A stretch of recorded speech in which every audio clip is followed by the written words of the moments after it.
It's about time. We are taking up a notch. Great. Yeah. That's the thing that Yep. they got you. So It's up. Each team has 1 point.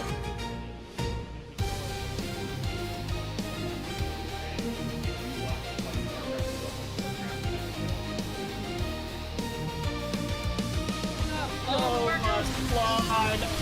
Oh, 10 workers go down. I like the idea. That is a very saturated mineral line. Oh, but it hits the overlord. Overlord. Oh. Alright, there we go. Yes! I've been practicing with those for the last week.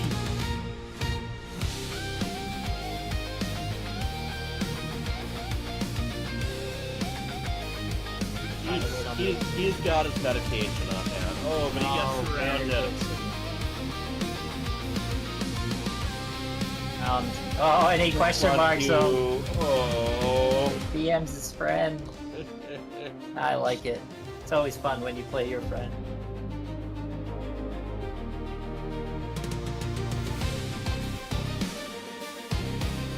Does he have another blink? Very yes. Very nice. Bruce does have enough to really take on this army. He just needs to blink on top of it.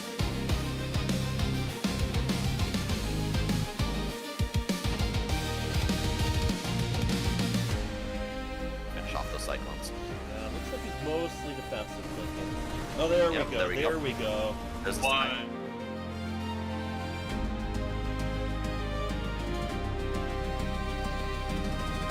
God, boy, very nice. Storm kills it. It's gonna be it. GG's. Oh, Yeah, going straight for the workers. Huge economic damage. 24 workers going down.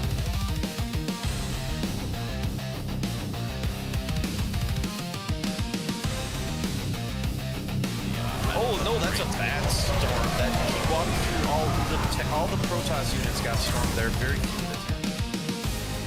Because they're going to be taking on the 2-time world champion Sarah. He has come in with guns ablaze.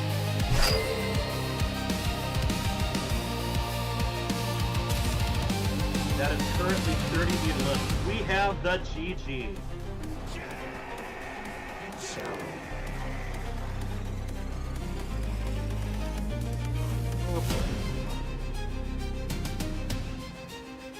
Pull it up!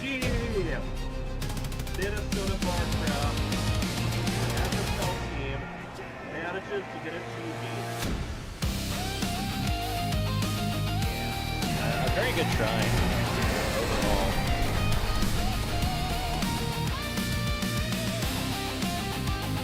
Decent work.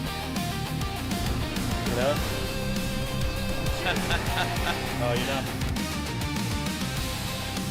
To a 2-0 victory over GG Izzy. GG's call.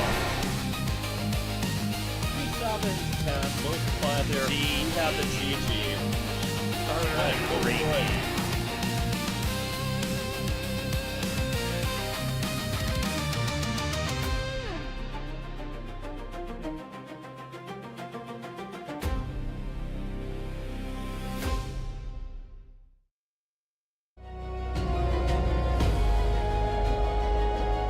Well, hi everyone. It's been a while.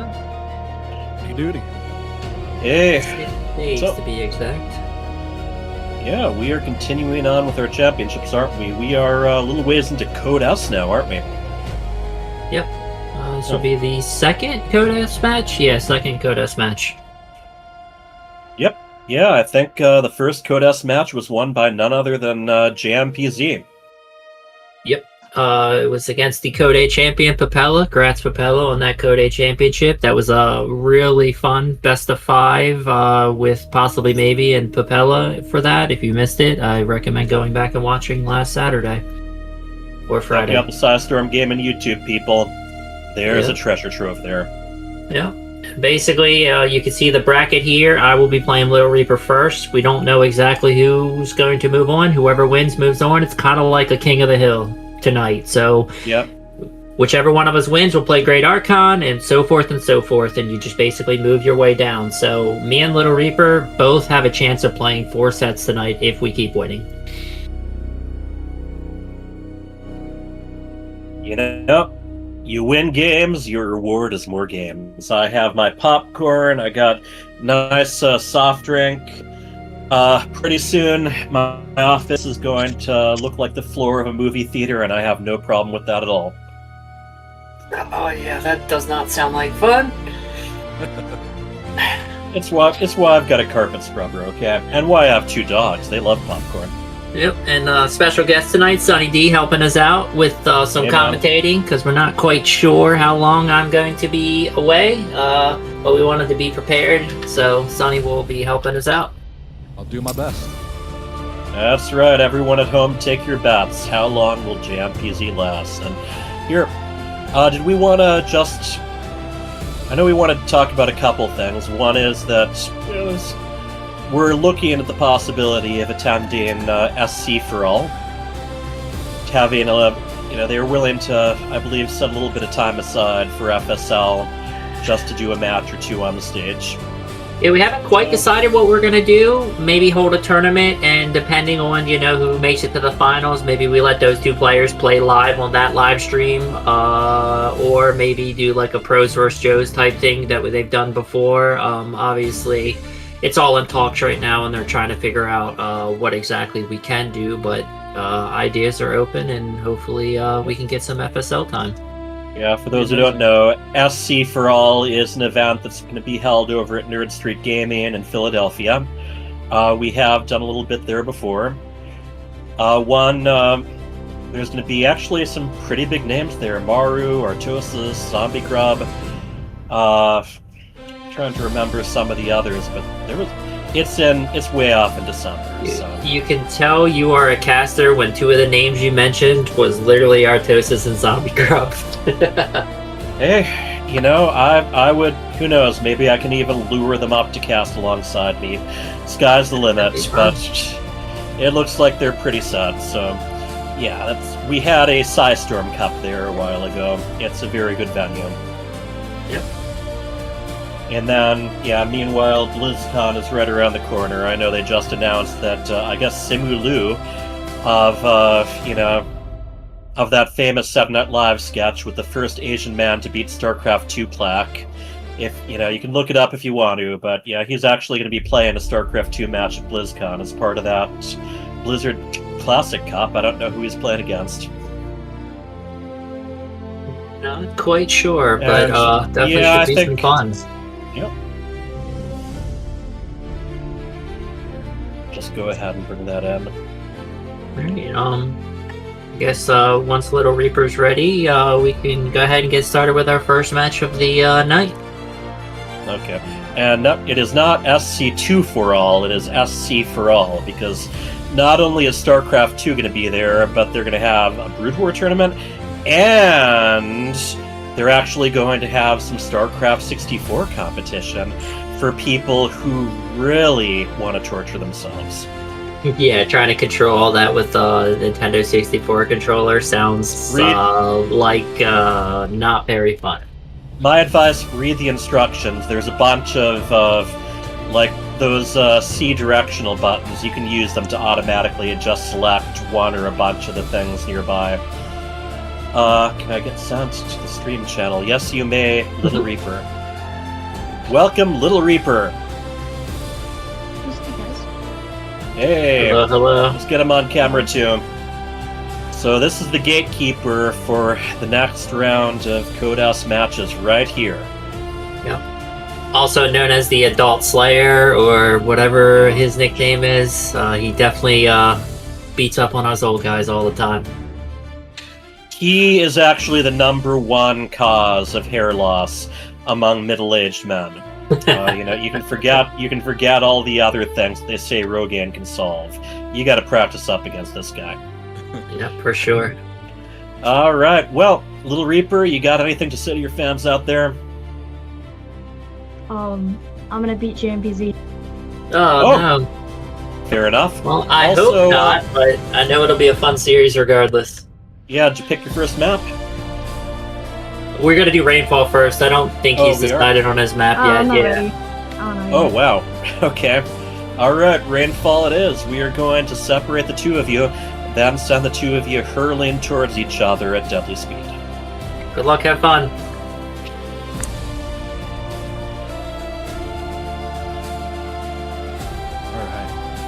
Alright, let's start out with Rainfall then. LittleReaper is I'll kind just of, put he has a words. score about him where he could hand it to you if he really wants to. Yep. You know, he hits hard. Let's see, Rainfall, here we go.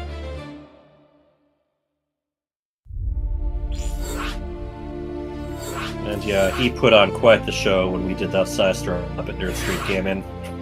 Did a little Pro and Joe 2v2 match, and he ended up carrying the Pro in that case. Alright. Start off with a little Reaper in banter. one corner. Oh yeah, he... no picking Terran, wink. Yeah, he talks quietly, but he types loudly and all. That's something I can tell you about the lobbies. We're getting ready for these matches. Maybe next season I will go random, says JMPZ, and he's definitely played this year random matches too. Let me see if JMPZ is ready. He typed ready in the lobby. Oh, he did? Alright. Yep.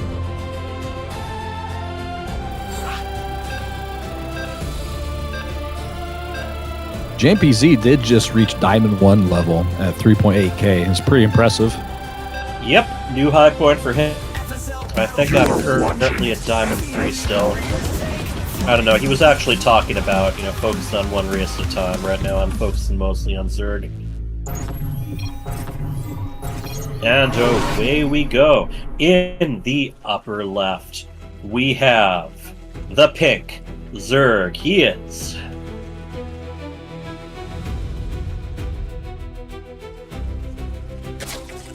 JMPZ. Alright, would you like to introduce his opponent?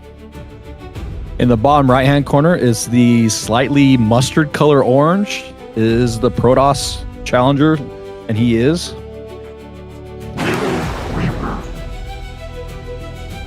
I don't know. I think he's just orange, but he's got that, Brood War style nexus there.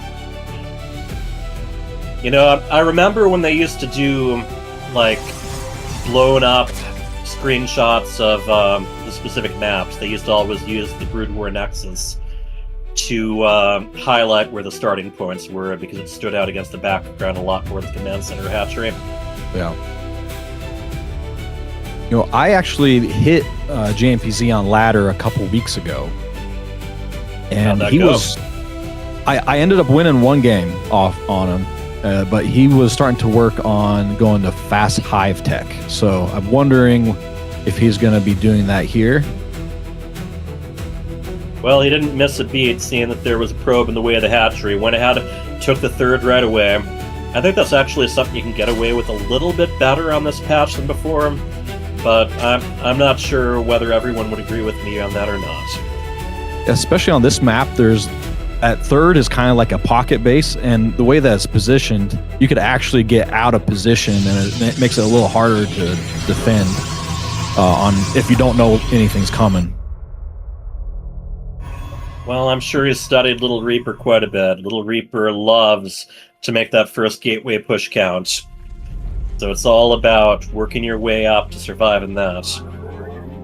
I'm wondering if LittleReaper actually saw the drone go by to put down his expansion. He might be thinking, what the heck is going on? The expansion should have been there by now.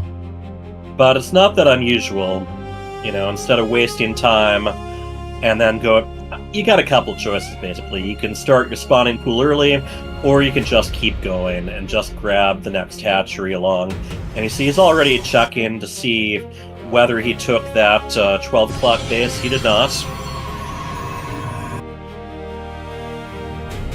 we have 4 Zerglings on the way. LittleReaper is just, it's really just a macro style opening so far from what I could tell. He still hasn't seen this expansion. He's like, what the heck is going on? LittleReaper doesn't usually do anything sneaky right away. It's really a question of that initial push or that initial in-base orbit. Oh, yeah, he's going all the way to the corner there.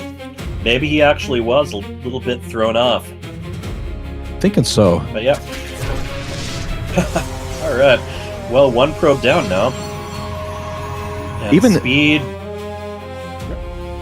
Even though he didn't see the expansion, I would imagine that he would have put down a couple of shield batteries just in case, but that's not the case, so it's not like he's like over threatened by it at all. No, he's got a pretty sturdy wall, and he is pretty quick to reinforce it when he needs to. He's actually quite the master of this early game all around. And yeah, proxy pylon. Way in, I guess that'd be the 9 or 10 o'clock position. And yep, now he sees the southern base right here.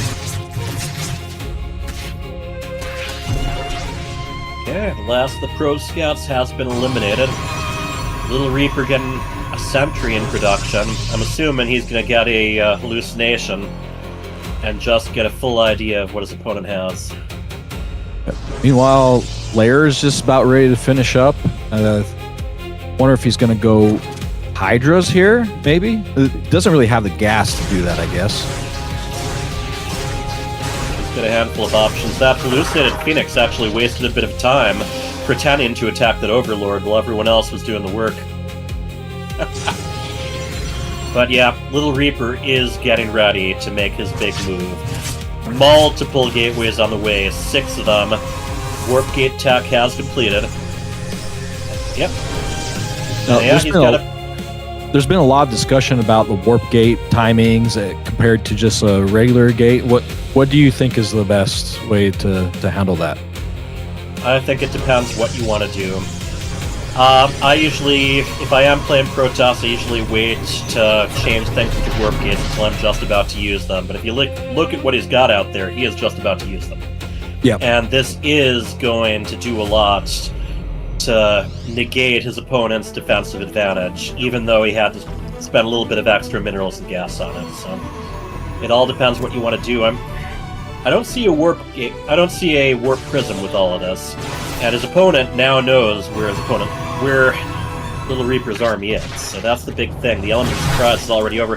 However, JMPZ just sending out a bunch of Zerglings, only to have them almost instantly shot down, almost no damage inflicted on the Protoss units, but the roaches are starting to pop out, along with a couple of spine crawlers.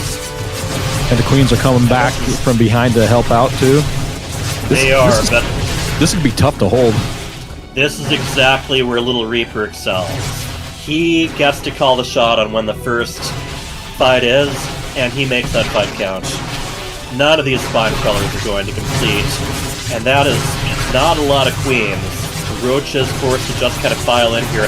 I think the best thing he can do is actually evacuate in the base instead of pulling the drones against stalkers. So no, I will give it to JMPZ. His creep spread is actually pretty decent at this time. Like it's helping kind of kite away the stalkers off to get them off a creep, but he just doesn't have the army supply that LittleReaper does. Not only that, but heavily supply blocked now too. Oh man. This is a decent number of roaches, but LittleReaper is going to keep warping guys in, and until those overlords spawn, he can't reinforce at all. I really would like to see him just, well, I don't think it would be too bad of an idea just to give up that base and then regroup. Yeah, maybe put 2 or 3 spines up in the normal natural expansion and retreat back there to just try to get your feet back underneath you. And this is going to keep snowballing. LittleReaper is going to keep adding stalkers to the mix. And any stalkers that spends a little bit of time out of are going to start cutting fields too. This is getting to the point where JMPZ is going to have a very difficult time coming back. 9 roaches are on the way, but even more overlords are going right into that Stalker fire. Yeah. They're. I mean, that was a good surround with the drones, but you're losing all your drones at the same time to take care of those zealots.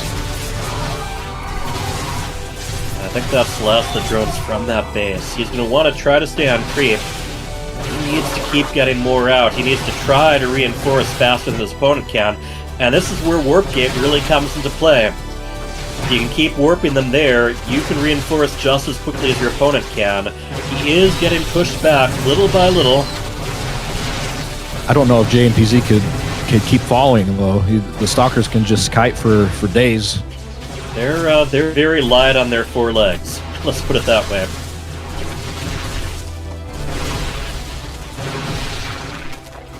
A big thing. A lot of them are very badly hurt right now. But the supply overall, definitely evening out, double the army supply for JMPZ. So LittleReaper is going to have to figure out what he wants to do next and when he wants to actually back off this offensive. Oh, that was a bad move command on the Stalkers.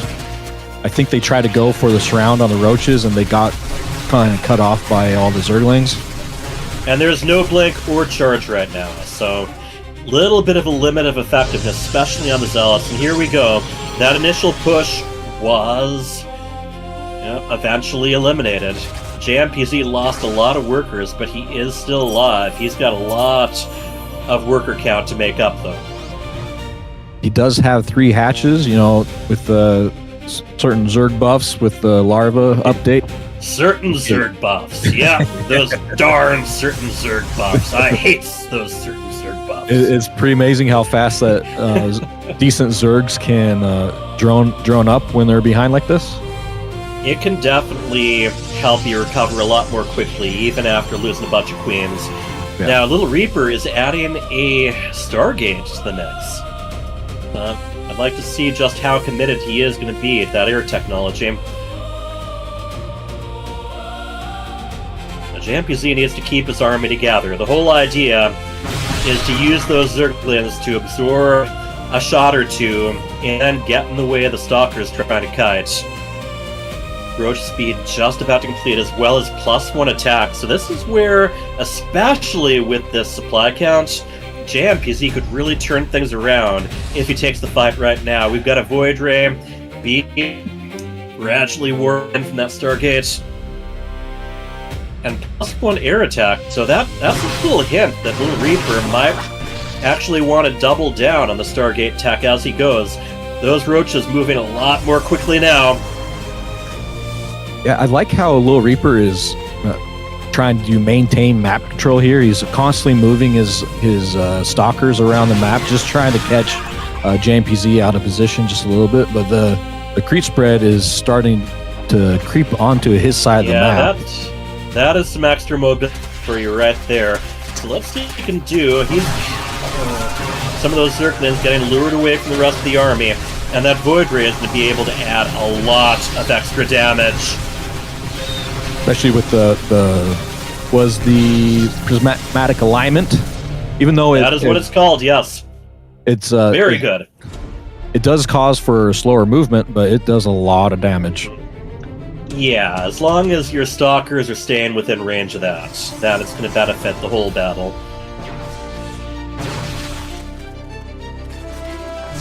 It's interesting that LittleReaper doesn't have a observer anywhere to try to help clean up this. Yeah, or he does not even have a robotics facility. But yeah, now, as far as things people don't have, there is not a lot of anti-air yet for JMPZ.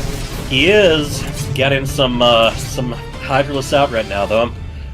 But he needs to take more bases. You do not want to be one base down against Protoss and Zerg. No, definitely not. I feel like he could take the more eastern base and be pretty safe, because you have to travel a long ways around to get to that the farthest north base. But LittleReaper is going to LittleReaper sending those Void Rays right into his opponent's main. Yep. The Spore Crawler's not going to be able to get right up. Now. Oh, not even close to done. Nope. Has to cancel them. And that first queen doesn't quite go down. JMPZ just doesn't have anything to deal with this. 3 queens, but these He's Void got Rays some are... Hydralisks too, but he's going to want to keep them up front. Okay, here we go. Here comes the big fight. And this is where the Hydralisks are really going to come in handy. Yep, taking out both the Void Rays before they can get back to the Stalkers. He really needs to take an expansion, though. He needs to catch up economically. He's got the army down. Yeah, he is like 32 miners short from what LittleReaper is. It's quite significant. Third base still hasn't been saturated again, and no drones on the way. We do, however, have a lurker down. That's huge because, like you said, there's no robotics facility to make any observers. Best LittleReaper could do to start with is just get an Oracle out and cast Revelation. Yeah. But that is a very vulnerable aspect to his army composition right now. Still, no more drones come in. JMPZ seems intent to just build up his current army and possibly move out for the final time once he has that lurker tech done. JMPZ's also getting all of his upgrades. He's about halfway done with Carapace, and Missile Attack 2 is almost finished also. Meanwhile, LittleReaper has kind of skipped. He's trying to get Charge up and going and Storm, but he's missing all of his army upgrades. Storm, I think, is what he's really going to be relying on here. Now remember, it doesn't do as much damage as it once did, or it doesn't do the damage as quickly anyway. Yeah. Alright, JMPZ is taking a 4th now. So far he hasn't... It's been a while since he's really got on the offensive at all. That's one thing, you leave Protoss to do Protoss things, and it can get out of hand fast. Pretty soon you'll have... There's that fleet beacon. Yep, you'll have 12 carriers in your base with a mothership. The old, that's so unfair. How am I supposed to counter 12 carriers? Well, how do you let your opponent get to 12 carriers? Bum bum bum. You know, that was the everlasting coach discussion back in the day. And even more gateways being added too, so it doesn't look like he's planning to make a full-on air switch. And finally, getting a forge on there too. I think that is, that is going to be his first forge. So, as you said, the upgrades. The robotics facility just finished as well. It did. But JMPZ is now starting Missile Attack level 3, and he's getting the seismic spines for those lurkers. It is very hard to judge like the effect of upgrades. You know, you gotta click on your opponent's units. You gotta try to take a lot of things into account, but the effects can be felt big time. Looks like LittleReaper is going to try to do a big run by with his zealots. It's really hard to do run-bys against Zergs that have the creep spread out throughout the map. But it's the creep and the overlords. Yeah. Ooh, and this is something I've been wanting to see for a while. He is actually gradually healing those infested rocks because he got the creep over to them. I didn't know that was even a thing. Oh yeah, they count as Zerg structures, and yeah, it gets a pretty good engagement there. Thing with, JMPZ is so far behind on worker production, he can't afford to take bad trades. Meanwhile, LittleReaper, he could afford to lose a little bit more since he has the income coming in, and he's lurkers are burrowing now. He just blinks right back. Yeah, I feel like JMPZ is starting to lose opportunity here. He's got this offensive force, but his opponent's able to reinforce much more quickly. Remember, there's no such thing as a slow warp-in anymore either. Yeah. Ooh, he needs to get these Hydralisks back again. They do not want to be away from the rest of... Ooh, Storm goes down. He does have a Viper, too. Is there another Storm available? I don't know if there's any more Storms available. Classic Viper issue. It flew right in front of the rest of the army. And again. Now, if he can take out the Cybernetics Core, that would be a pretty good guess. Yeah. Those Vipers kind of defending his flank right now. those lurkers are positioned just where LittleReaper cannot reinforce into his natural. Exactly. It's really good positioning on JMPZ's part. And the Cybernetics core is down. That means no more stalkers. And yeah, I like this a lot. Just leaving those three lurkers behind. Even though they're detected, they can still cause a lot of damage when they're one kind of in a line like that. For sure. This might be... Yeah, there we go. GG. Man, what a comeback. That was really impressive. I think the upgrades definitely had a big part of that. And then just positioning was really well done on JMPZ's part. Just being able to weather the storm and keep that army lead going, even though he didn't have the worker lead. Alright, so...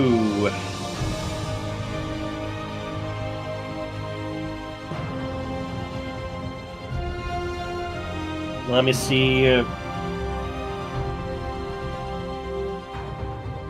I'm just checking what LittleReaper wants for the next map, but yeah, that was very much... He was holding on. Finally managed to drive all those stalkers away.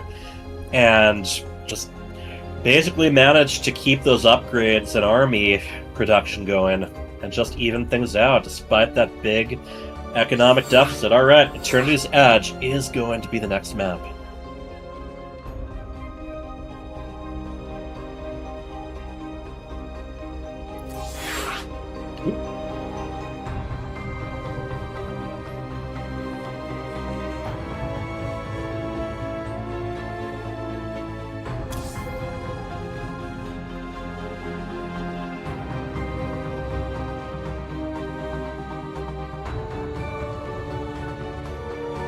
I wonder if LittleReaper has, a cheesy build in mind to come back from if he is ever one down, or if he just assumed that he was going to be in the driver's seat the whole time.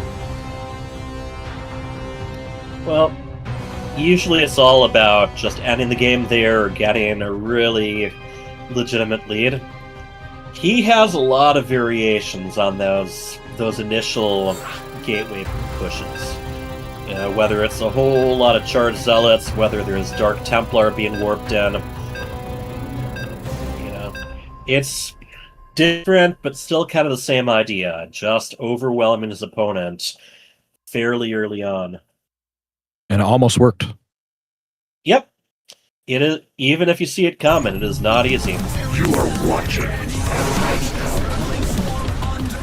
In the upper left, we have our pink Zerg up one map. He is JMPZ.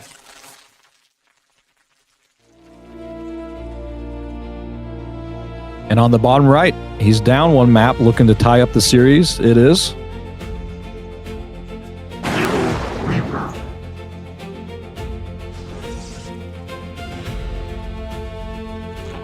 Here we go. Opening up the standard low ground pylon, but sending his probe out a little bit early. Not sure if this is strictly for scouting purposes or whether he also wants to get another proxy pylon out there. Want to see what his next structure is. When I play against a low ground pylon like this, they wall off and they go mass air. Ooh. Oh, we're going to see a cannon. Yep. I can't remember the last time I saw LittleReaper start with a cannon rush. Little similar to last game, in that JMPZ went ahead, built elsewhere. Now, if you're cannon rushing, you probably want to also just put a pylon right there too. Yep, Yeah, that's you what he's called it. doing. It's like you've done one or two of these games before. No, I've been on the receiving end mostly. Double gas, no pool yet. That might cost him. Yeah, now, this is the thing is you can't build cannons on creep. So there's a limit to how far in he can get these. Would you want to get the probe up on top in the main to just guard a bit? I mean, you could potentially use the cannons to keep your opponent off gas, and since roaches are the big way that your opponent's going to want to clean up, there's different options to go here. I mean, one option is just, okay, you got the cannons down, let's go back home and build up. Well, your opponent has to cancel a base here and then build up. Yeah, you see, not getting over-invested, cancels one of the cannons when he saw it wasn't to be needed anymore. But there's got to be some kind of follow-up. You can't eliminate a hatchery with cannons over in the main. So at some point, he's going to have to build a gateway. I mean, this is pretty expensive for LittleReaper. But he's just being annoying enough. It's, probably just trying to get JMPZ, uncomfortable. Oh, yeah. However, Roach Warren is on the way. Once he's able to get, a handful of roaches or just Ravager, and I like this. If you get denied all the expansion spots, just build a macro hatchery. You might as well. And JMPZ must be thinking, like, okay, he has 3 pylons out and two cannons on my side of the map. He can't have very much on his side, so let's pump out a bunch of units and then just go across and try to kill him. He's also got an Overlord, just watching over the whole thing too, and this is the first gateway being built right now. But yeah, preferably you want to go Ravagers, just buy all the cannons down. And yeah, he is finally taking an actual expansion. It's really exposed, but understandable. But had to do it. When life gives you cannons, you make a hatch or a... I don't know what I'm talking about. Anyway. That was almost a postcard.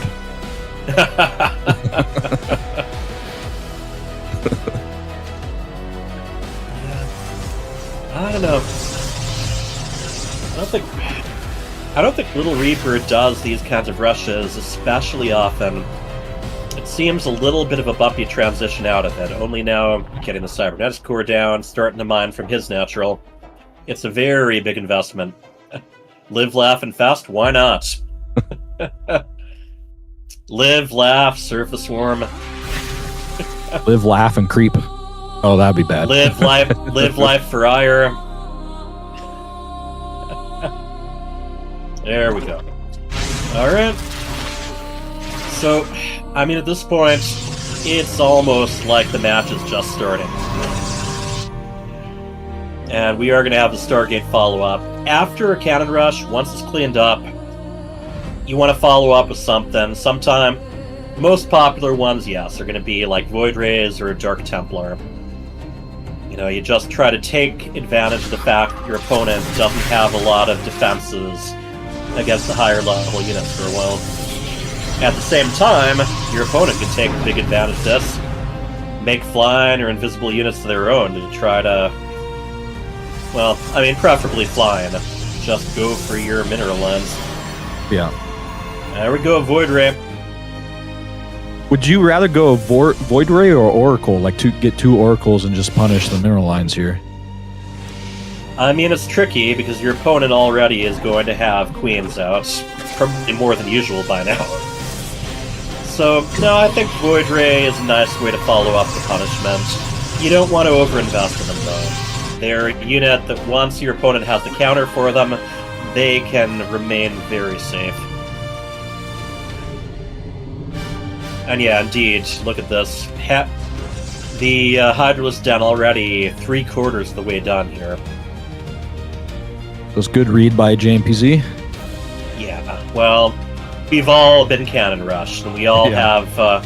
We've all had people demonstrate for us what the possible follow-ups are should we actually survive.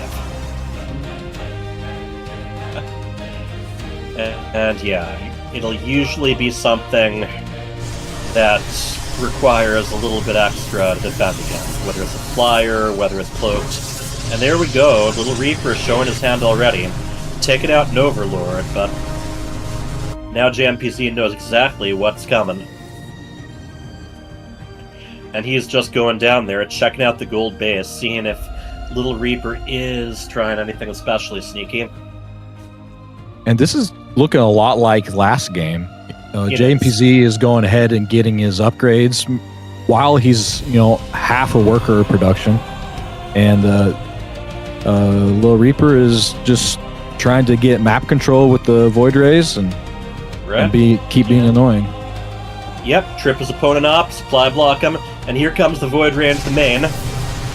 Oh, and JMPZ Couple is queens there. Are they supply going to block heal right the now. Overlord? Oh, no. They fly right off.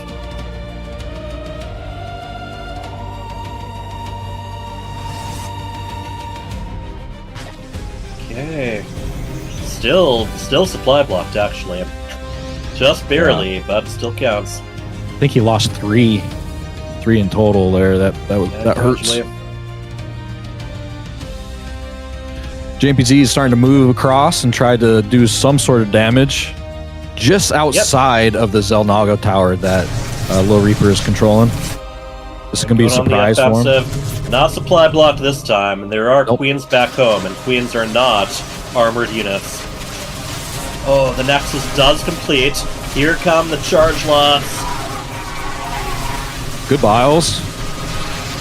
He's able to take out just a handful of them at a time. Not bad at all. LittleReaper's pulling back the Void Rays, and he's going to get kind of flanked by the Stalkers that were roaming the map. Right, and yeah, Void Rays also could potentially intercept. LittleReaper is chasing everything down, seeing if he can get a good army advantage. Another Overlord. This has been happening a lot in both these matches. Some Overlords that are just finding themselves wandering right into the danger zone there. And look at the lack of creep in between the first base and the second base. He cannot reinforce the queens very well.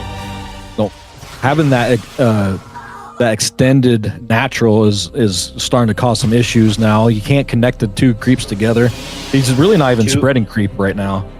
Two roaches are being a little bit too heroic, but he manages to catch them and turn them around. And again, JMPZ does have an army lead, but way behind when it comes to workers. You know, he's got two bases, and one of the bases still isn't saturated.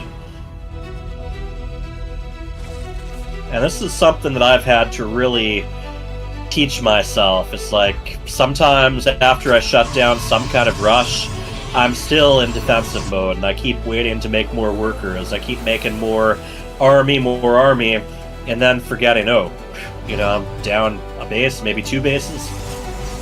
It's very tricky to figure out when to start shifting gears, and you know, especially with Zerg, where you have to decide what to spend the larva on. I was just about ready to say it's even more difficult for a Zerg player since the mechanics are so much different than a Protoss. Here they come, eating another Overlord and another. And yeah, just flying right off again. Didn't take any hull damage. That was free again. Now, a creep tumor actually might be a better way to keep an eye on that site blocked area. But he does have his base. Even just now. a spore crawler on the edge there. Sure. But you do want to be able to keep an eye on it in case a warp prism starts, you know, warping in all these units in that area. Storm, about almost halfway done now. Right now, LittleReaper's run away with the army supply too. Yeah, almost over double at the moment. Plus, he's still up on workers. He is a little behind on upgrades, though. Yeah, that's been pretty consistent through these matches here. This is actually a pretty scary army from LittleReaper. If he could multitask the main army and then backstab with these three Void Rays in the back, that'd be a really good plan. It's like three Overlords in the middle of the map that accidentally got rallied out. Now they have to just kind of bob their way back. Lurker Den is about halfway finished. Yep, and here we go again with the Void Rays. And he's doing such a good job. Almost saved it. JMPZ's doing a really good job on not F2ing. But it's easy with the queens. They don't have to. But yeah, surrounds everything, throws the storm down, and GG. Just like that, he was able to get further and further ahead, and then finally make his move. And LittleReaper brings it to a 1-1 series. And next map choice is actually mine. I'm going to go with Pylon.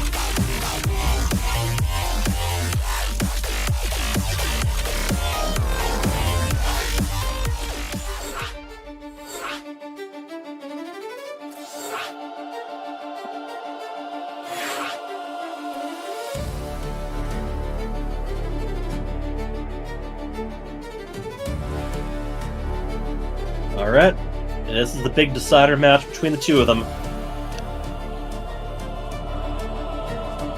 LittleReaper taking very different openings, but like you said, in the end, what he really wants to do is get a nice gateway army with Storm and a Void Range. That seems to be his favorite recipe. I feel like if JMPZ, instead of using his overlords to scout across the map and he just left them at home, he would have been in such a better position. Because I bet he lost at least a dozen overlords and his supply blocked him quite a bit. Yeah, that was a problem with both those matches. One thing I try to remember is, boy, you know, Zerglings might not fly, but they are really cheap. Sure. Alright. And also there's Changelings. Anyway, in the lower right, we have our pink Zerg, and he is JMPZ.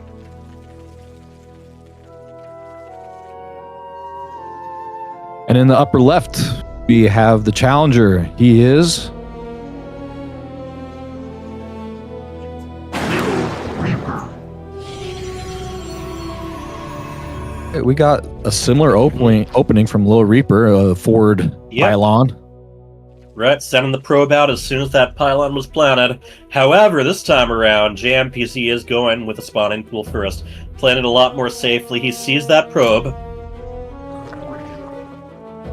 Done. We're still waiting to see what LittleReaper's first move is. Yet again, he is trying to deny that first hatchery area. And This is pylon so- blocks. Pylon block LE. Yep, that's the map.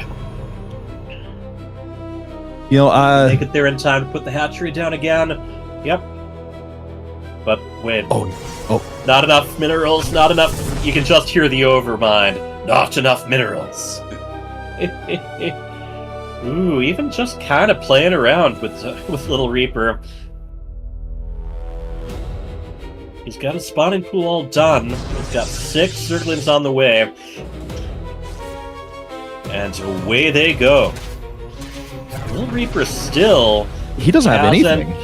Yeah, he doesn't have a gateway or a forge or, as he said, anything. So these... oh boy. Probe goes down, so there is nothing stopping these Zerglings from going to the other side of the map. LittleReaper goes into red alert and starts putting down a whole lot of gateways and pylons. So this works. You know, JMPZ can just sit back now, macro up, get to his 3 hatcheries,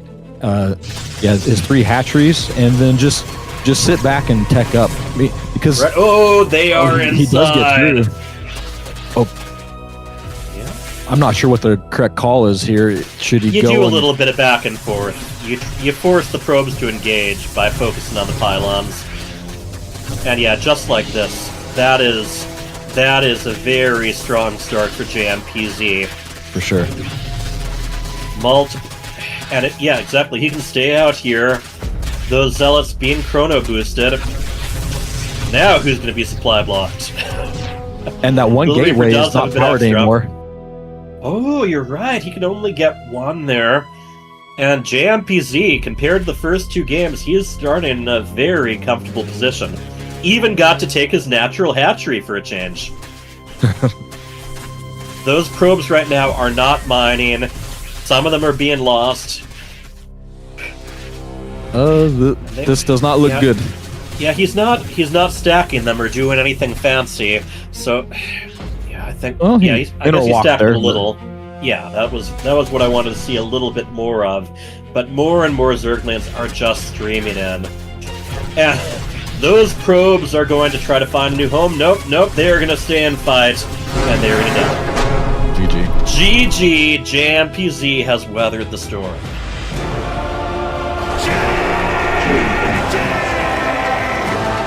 All right, welcome back. We had 3 very unique games.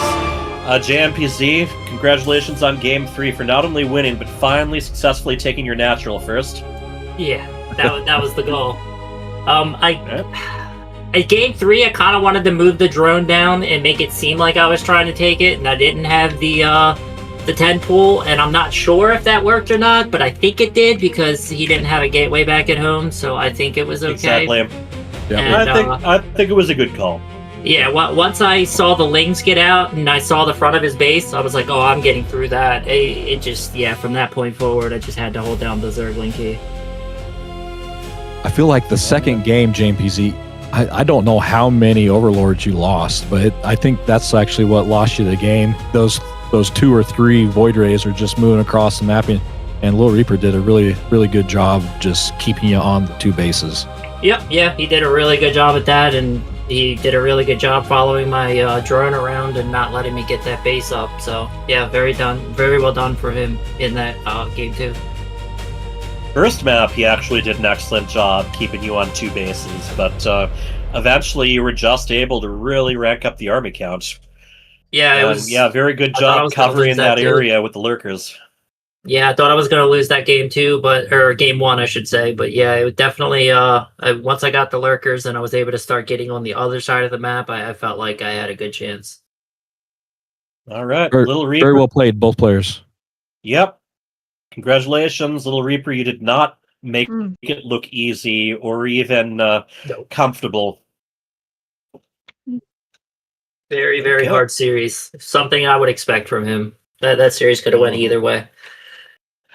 All right. Well, next opponent up on the list here is going to be GreatArchon. All right. Welcome, GreatArchon. Hello. So, hello. We know who your opponent's going to be. It's going to be a fellow named JMPZ. Now we get to finally find out, since we went 1-1, who gets the extra point here. Yes. Although I don't have get you to try been to get revenge against LittleReaper because he 2-0'd me last time we played. Oh, sorry, I didn't mean to ruin that for you. We all want revenge on LittleReaper. I mean, it's nothing new, it's nothing unique. Yeah.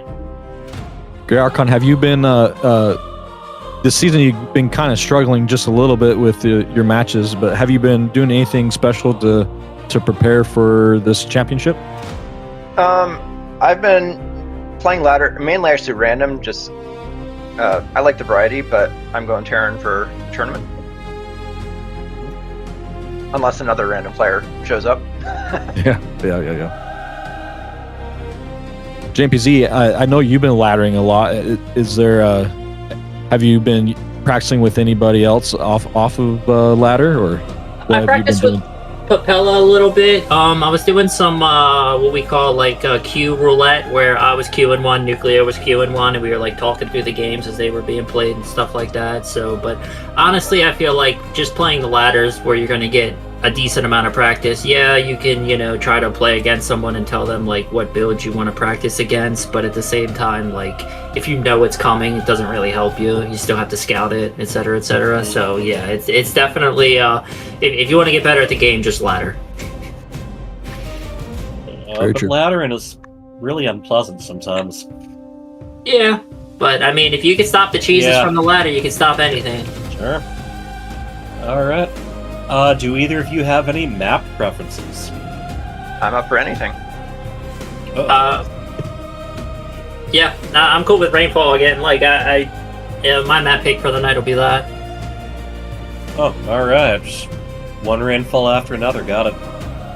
Oh, we need a 3-minute break. Okay. All right. Well, while we take that, I'm cut gonna use to video, or we're gonna just talk a lot? Because I can talk a lot. Let's see if you can get this. Oh yeah, we know that. BRB. Oh yeah, there we go. Viking versus Corruptor. Those Hellions. Yeah. There's only so much they can do against Roach Queen. Yeah. Moving forward there. Yeah, he has his finger on the button, no doubt. He does have some extra units. Okay, there we go. Doom drop, I think, right on top of that. And we are live. Welcome, Oh, wow. everyone to Angry All Spacers versus Psyop Gaming. Gotcha.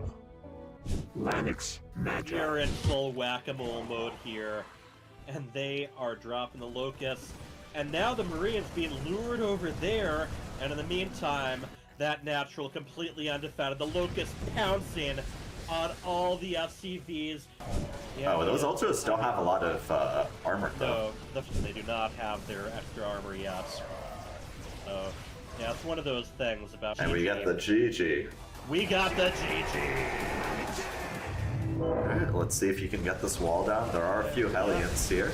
Yeah, well, wall goes down. Did a great job. If that might be too late, there is nothing close to a wall on the high ground. There is the age-old strategy, and by age-old time, pulls a few of the workers out, and that's it. GG. Lanix Magi takes it serious. Sunny B. Curtain time. There we go. Doom drop, I think, right on top of that tank. There are Vikings within range, and yeah, some poor Marines that were still right-clicked on those medevacs, walking into tank fire. All of this is in depend. Those Marines have to get right between those choke points, between the... Yeah, Sunny D attacking right into this tank line. The bio is already very low. Right. Splash damage against units that are already... Sunny D just sending wave after wave, and we get the GG. GG. Yeah, just exactly. I don't think he expected his opponent to have this many Ravens. Oh yeah, but that's an ambitious.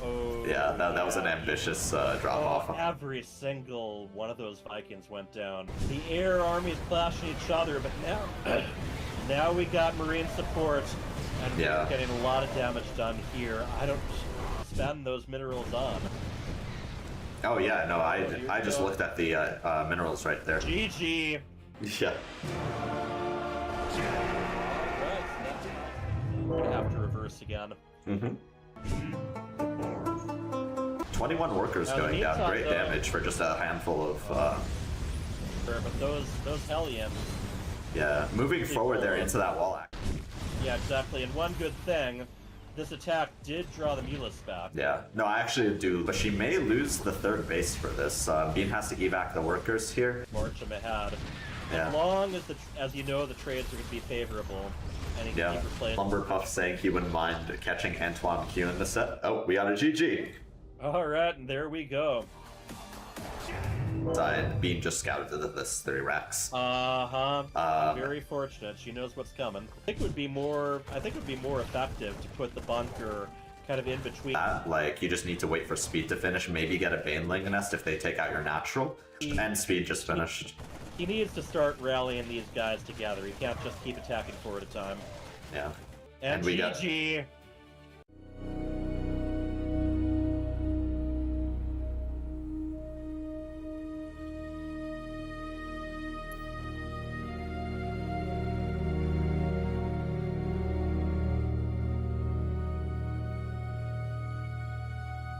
And we're back. Lovely.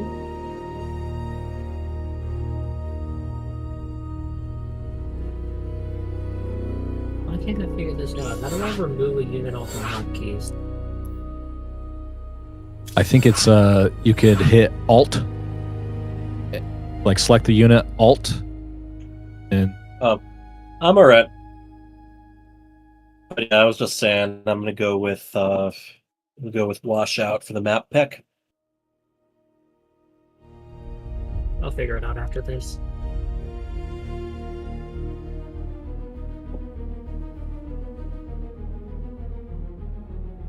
Alright.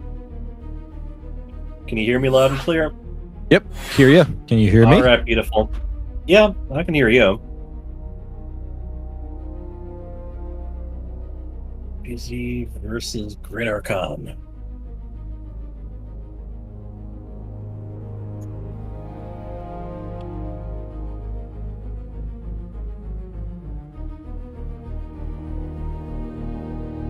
Right, they are ready. Let's do it. This is the second Code S game of the night.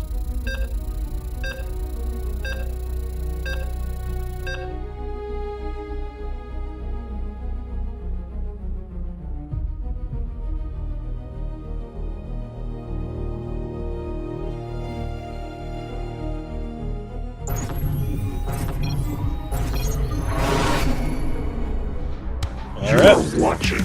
In the lower left, he's won the last 2 matches.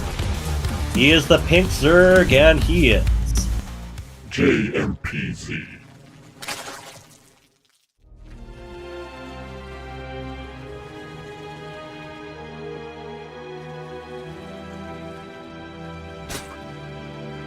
And in the upper right is the blue Terran brother. It is. Oh, Piece of me, boy.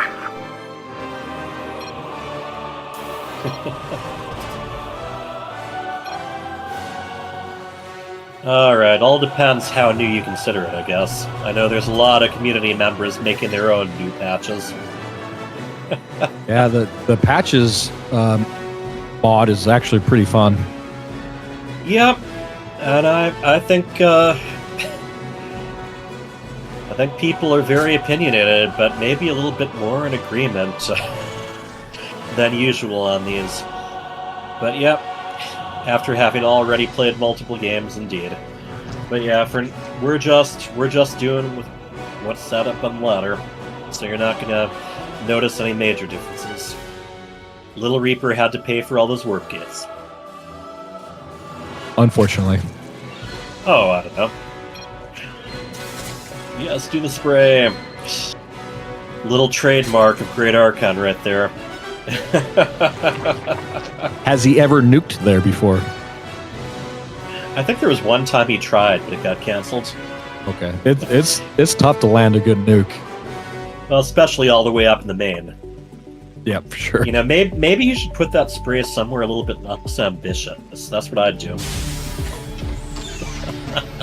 All right, both players are opening up like they're going to play a macro game, which could be in for a treat. TVZ is actually my favorite matchup currently. It's a matchup with a whole lot of history, that's for sure. Yeah. The good old days of Boxer versus Yellow, or Jadon versus Flash, or just, MVP versus Fruit Dealer. There were some beautiful TVZ rivalries over multiple generations of the game. Yeah, I think I was in college during that time. Oh, which of those times? The whole time? The whole time. The whole time from Brood War to Wings of Liberty. All right. Well, not Brood War. I didn't play in Brood War, but I started playing. I played a little bit in Wings of Liberty. Yeah.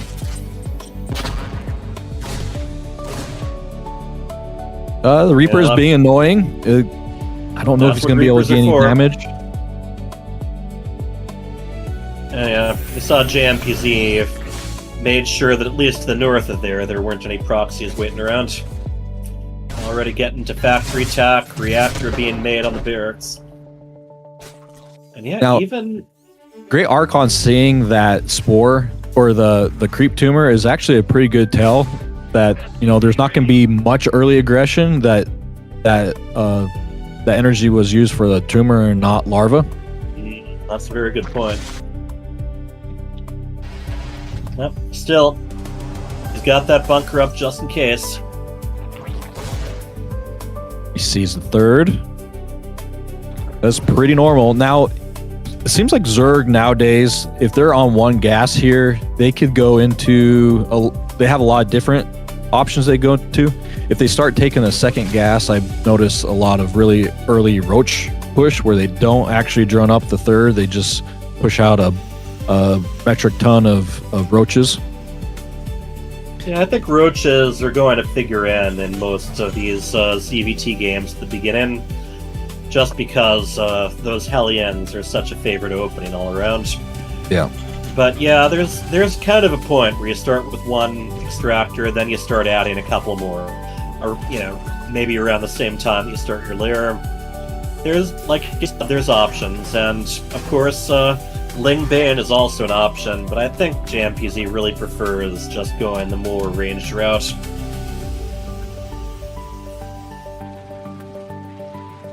This time, actually, it's going to be a Liberator, not a Banshee.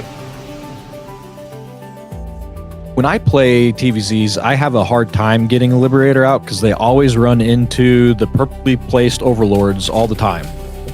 And they, like, within 10 seconds of me moving it out, they already have spores down and ready to intercept them, which JMPZ already does. Well, I mean, sometimes you just go ahead and put those down no matter what. But I know some people complain that like the TVZ openings have gotten a little bit too standard on both sides. But that's a good amount of creep. I like it. And yeah, there's the Overlord seeing the Liberator. The Queens are going to push these away. Yeah. Yeah, very well executed so far. Very standard. This is what 80% of my TVZs look like. Liberator's down. JMPZ already moving the Queen and the Spore Crawler. Blair's about ready to finish. Yes, indeed. I wonder what his tech choice is going to be. Ooh, the Hellions have managed to get around the Queens. They're getting right on top of the workers in the natural. 4 have gone down so far. And even if you're pulling them, that also makes your drones line up a little bit more. And he down. Moves back into the Liberator. That's covering the escape. 7 drones go down. Yeah. Plus like another 7 Zerglings. That was really good. And a Queen. He does lose a Queen. All right. That's unfortunate. Yeah, he transfused it, but that's healing over time. It's not all instant. And Infestation Pit just finished. So it looks like now just finishing. So he is actually going to be going primarily Ling Bane here. We do have Hive coming up, so Lair. Sorry. Yeah, Lair. No, he's that? Getting Hive. Let me see. Yeah, he is mutating up to Hive. Has he gotten? He's not gotten speed just yet. That is an important one, an easy one to forget. This third for GreatArchon is actually pretty late. The sooner that you could get this energy mining from the expansion, the better. You don't want long distance mining or anything like that. But I would like to see him take that third a little sooner, since he was doing so much damage on the other side of the map. Yeah, that can free you up for quite a bit of that. He's got multiple Hellions still left here. Looks like it is going to be Lingbane Hydra as the composition. Multiple upgrades going down for GreatArchon at the moment. +1 barracks and +1 factory. And JMPZ's already getting his +1s as well. Research complete. Yeah, those are actually going to finish first. Not bad. An Ultralisk Cavern. Ooh. Yeah, this is what JMPZ was hitting me with when we got to when we met on ladder, and it is tough, especially when you have this amount of Hellbats even and Marines. They don't really do much to the Ultras. Nope. You need units that have some good bonus against biological or armored, and you need for them to hit hard with each attack, not have a lot of slow, rapid-fire attacks. Here we go. Looks like he is ready to make another move. Ultralisk upgrades are being researched. The creep spread is very good from JMPZ. He's already halfway across the map. Lot of tumors spreading across there, and not going to be a lot of sneaking in. And that is going to force GreatArchon to be very choosy about where he takes his engagements too. Yeah, it's really hard. You almost have to pre-split these Marines. It takes a lot of APM to bow down these Banelings. Still no Baneling speed. However, JMPZ kind of going for a full-on surround here, going after the tanks. And he has Blue Flame. Green's moving in. And there's a lot of good healing going on here. One Queen after another going down. This puts GreatArchon in a nice little position here. Just one Ultralisk all by its lonesome, not doing much. No. And those Hydralists just being taken down as they come out too. JMPZ has gotta rally together an army before he makes another move. Titanus plating is about ready to finish. If JPZ could just buy a little more time and get 2 ultras out, this push might be able to be held. We've seen a lot of workers. 15 have gone down, and more danger.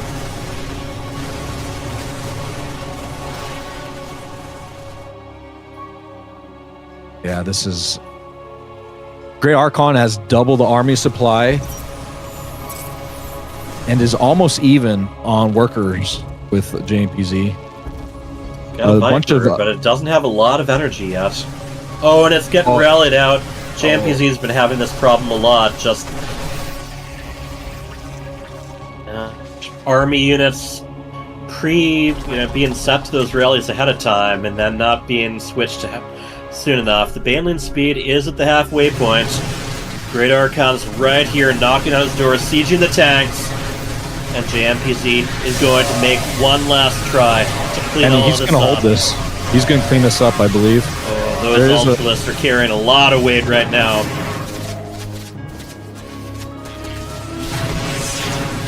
Yeah, GreatArchon is... Yep. GreatArchon is only on 1-1 upgrades. You know, to deal with these Ultras with Titanus plating, you need 3-3.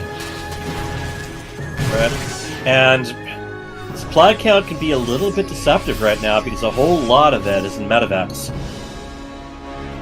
that don't necessarily have a lot of things to work on healing at once. JMPZ was able to hold out there, and he is going after this half-gold base before the planetary is finished. GreatArchon has to cancel it and lift. Yeah. Marauders coming in along with the Liberator. Oh, the Infestor does go down, but these Lings, Ultra, and the Hydra composition is just mowing through all the Terran's units. The Ultra's doing the tanking, the Hydra's doing the DPS, and this looks like it's won him the game. Again, a Viper's out here that has not really been charged up yet. Alright, Hydra's get on top of the Liberator. Ultra's getting on top of the bunker. And this, yep, there you go, GG. JMPZ keeping the momentum going. And JMPZ's on a tear. He's playing so well. He made a couple of early mistakes in that game, but he kept his composure and just made the 3 Ultras and just was able to push GreatArchon back to his side of the map. It was very well done. Those Ultras coming out none too soon. He was very much on the back foot there, but got exactly what he needed out. And he wanted to do Rainfall as his always second map.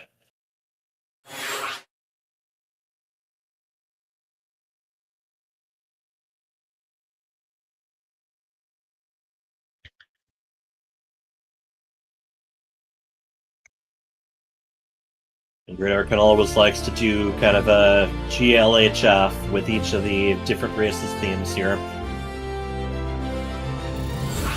Okay, here we go into game 2.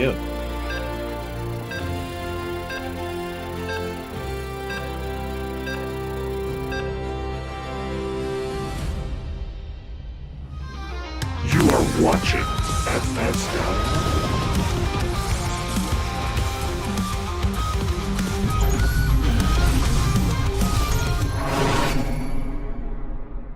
In the upper left, we have the pink Zerg up 1 map. He is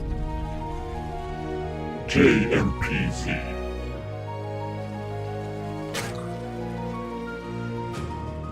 And in the bottom right, he is looking to tie it up 1-1.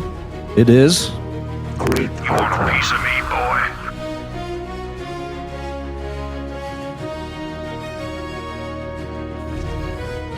all right. Getting going again.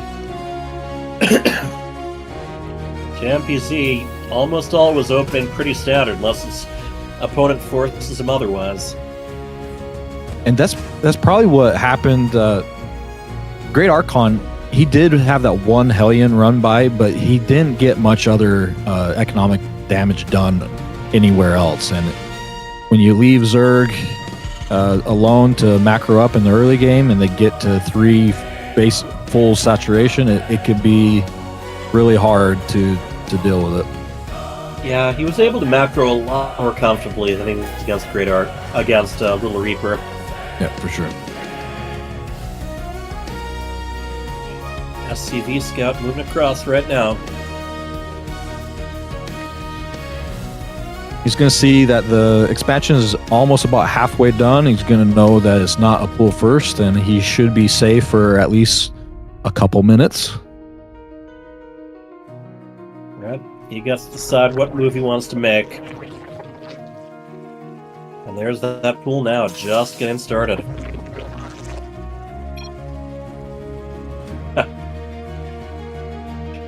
There's the red dot, there are the hearts. These two know each other, they have their secret handshake. Thought you were proxy when I didn't see SCV, haha. Oh, when he didn't see it with the Overlord. Mm-hmm. Just different pathing. A little bit. That SCV crossed one of those bridges early on. So that affected the pathway it took. And both players are playing identical as last game. Pretty much so far.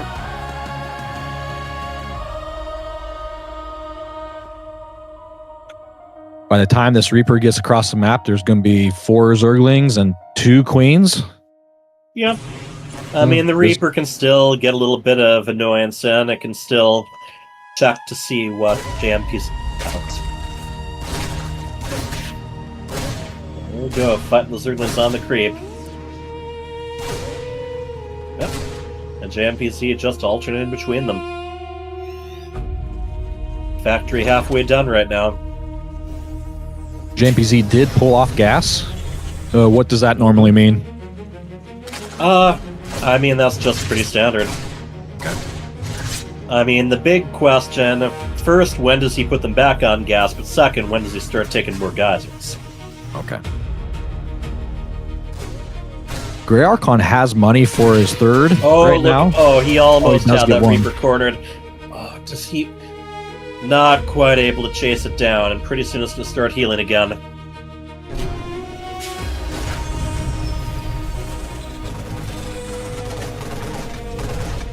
Oh, GreatArchon is possibly going to get one of these Overlords. You know, one thing, after watching the LittleReaper and JMPZ game, I think I would like to see GreatArchon make a Viking to push away a lot of these Overlords. Just take away that vision. Like, yeah, well, he's certainly driving one of them away right now. With that sight that the barracks was providing. And now it's working as a wall. Here come the Zerglings, though. And right now, he's got a Marine and a Reaper he can put in that bunker, but potentially the Zerglings can just run right past it. First Hellion is about to pop out, though. Let's see what happens here. Just 4 Zerglings, not too deadly of an amount. GreatArchon is floating a lot of minerals for this early in the game. Yeah, that's true. They might as well just make another command center right within the base. Make 2. Yeah, sure. They're cheap now. Yeah, they're on very discount. cheap. 25% off. Don't miss out on this special offer. And there we go. Let's go ahead and making one within the natural. And Cloak being researched. He's going Banshee instead of Liberator this time around.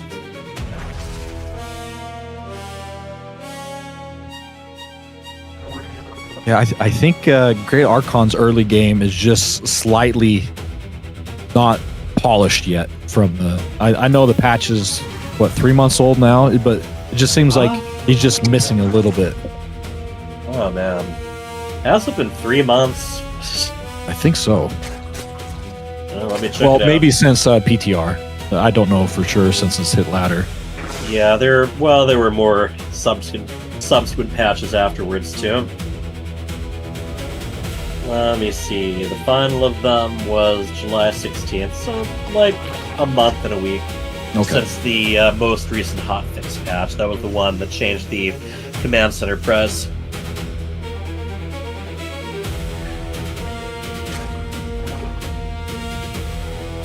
There's a lot of things I'm curious about post-BlizzCon, not just with the game itself, but with the games surrounding it. Hey, here we go. Plenty of Hellions in. Queen's backing off again, and the Zerglings are able to clean it up themselves there. There's a Banshee in JMPZ's base, but he's doing a pretty good job of limiting the damage that's putting out. Correct. Drives it back, gets an Overseer out, and again, already getting a good amount of creep spread out.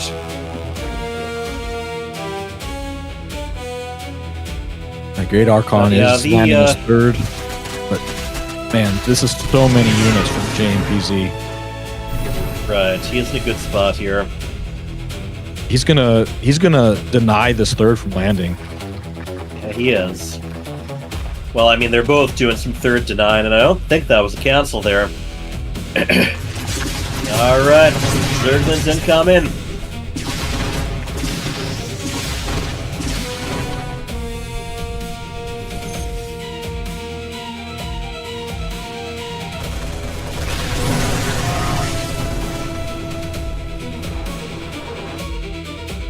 Batches heading back home now.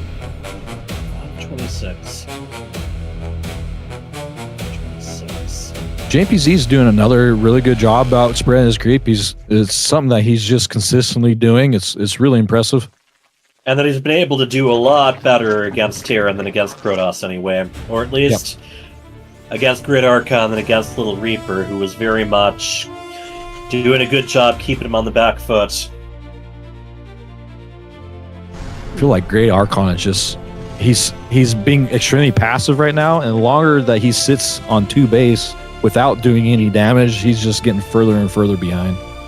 Right, he's got to make the most of that. And correction here, I've been keeping a close eye on these infested rocks. They are not healing. They just aren't. They're not healing on creep. They just aren't losing any more health. They're just not decaying. Yeah, it's the fact that they are on creep has stopped them from continuing to go down in health. I was very curious about that. You know, some of those little things. So we already have a lurker den that's already finished. Just about to finish. Yeah, there we go. And upgrades on the way too. GreatArchon does have +1 infantry weapons. That is 3/4 of the way done, but he just doesn't have the army supply for it to make a difference. Right. And I've seen this before from JMPZ, the triple evolution chamber, researching everything at once, and again, adding an Ultralisk cavern. So this played out very well for him last time. This time and there we go. He has to kill these rocks because he accidentally stopped them from slowly dying themselves.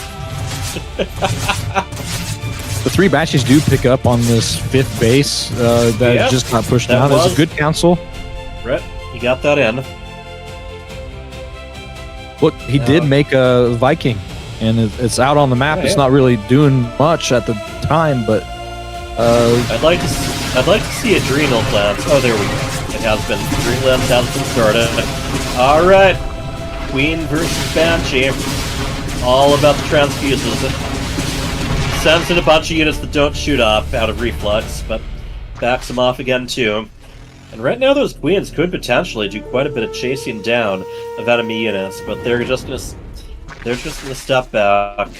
JMPZ has a strategy here. It's already getting a good number of Lurker and Ultralisk upgrades in. Yeah, this is where kind of snowballs. You know, if you just leave, like GreatArchon's been on his side of the map, except for these 3 Banshees that have been poking and prodding, but he just hasn't been able to stop the creep spread or stop any sort of drone production. Limit attacking double Spire. How about that? He's getting all the tech. He might. Yep. Get attack. You know, it's all about options when it comes to Zerg. did not bother with a Roach War, and at this point, it really doesn't matter. But yeah, GreatArchon really getting the command centers out now. Just put down a fusion core. That's He needs, probably for lib range. Yeah, I think that's what it's going to be for. He needs that against Lurkers or against Ultralisks. Either that, or he needs to get Ghost Tech out. There we go. A lot of Zerglings coming down on that planetary. They are able to get in between the SCVs and the planetary fortress. There goes Liberation Zone. That's really good. Very That's a good repair on the planetary. Defense. Right. Oh, he's got to get them working again, though. Come on, SCVs. Come on. There you go. Yep. Since that upgrade got canceled, he's just going ahead, flying the command center over to another place. So, really a big economic race here. Just like that, both players are maxed. That's, you know, I thought that GreatArchon was much further behind than what he actually is, but a lot of that's going to come down to whether he can counter the Lurkers and the Ultralisks here. And I mean, those advantages are pretty nice against him too. If he can take out the Hydralisks, just limit how much anti-air his opponent has, he can pretty much do whatever he wants. Those Banshees that he's been keeping around ever since he finished harassing, they are being such a good benefit. Liberator range is close to completing too, about 3/4 of the way done. Gets the scan out. And no more Hydralisks on the way. JMPZ is going for Corruptors. A few more Hydralisks on the way, but they won't last long. Actually has a great Spire about ready to finish. So he's got something he can change those Corruptors into, should he want to. The GreatArchon has a Raven out too, so he can attack things, but yes, right now, those Corruptors are going to be able to do very comfortably against Liberators and against Banshees. And against Ravens, for that matter. Just a few Marines defending the air units at the moment, and I think he's going to have to back off again. Even more Corruptors on the way. You know, GreatArchon traded really well there, actually. He has half of the units lost right now. But where Zerg's really...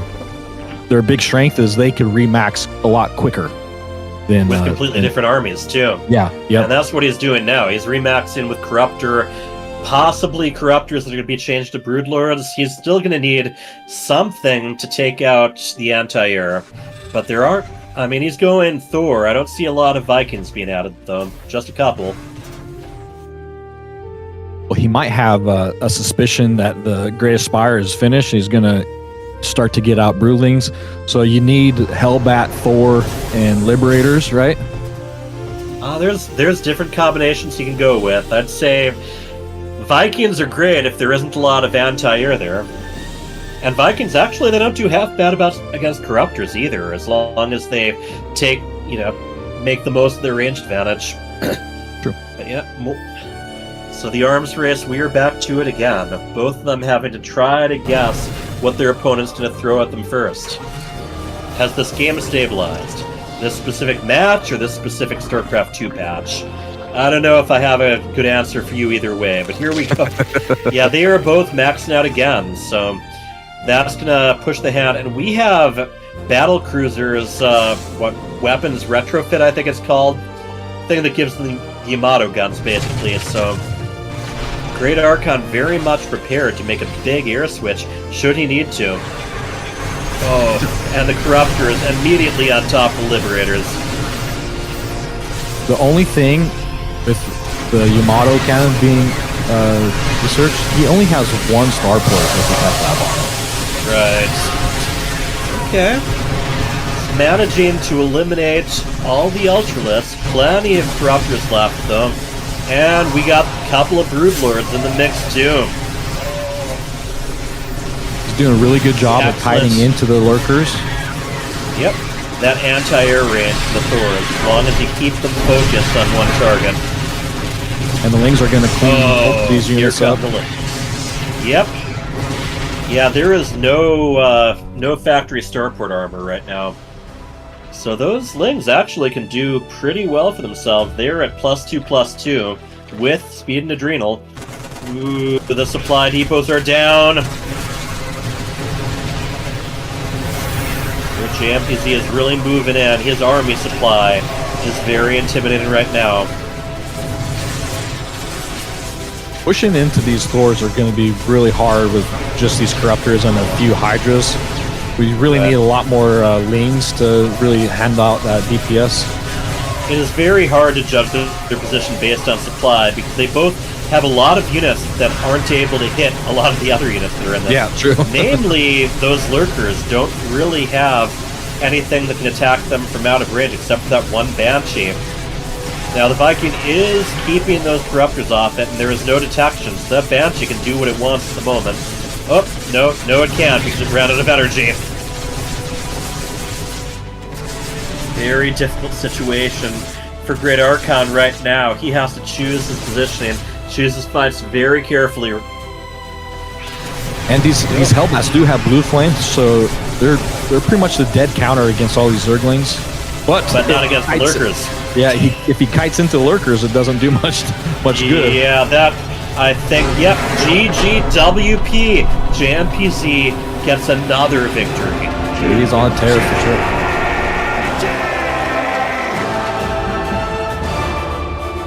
Alright, welcome back to JMPZ and to his Hive Tech Zerg armies here.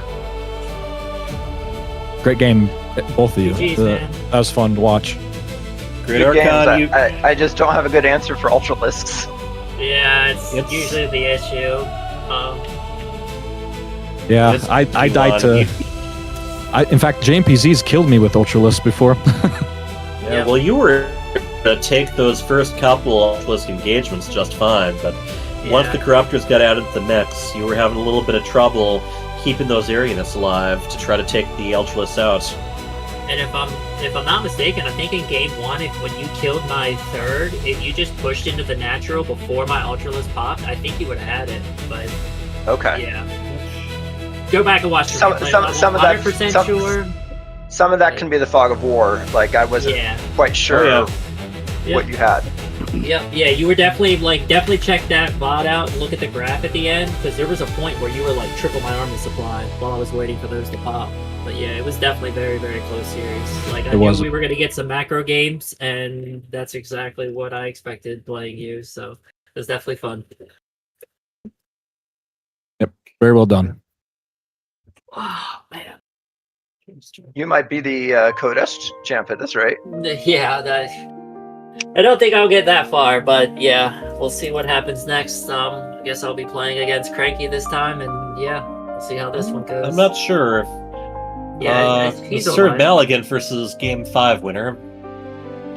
Yeah, but Is Cranky's it, before Sir Maligan. Okay. At least according to the bracket. Oh, there he is. Yep. Let's check this out then.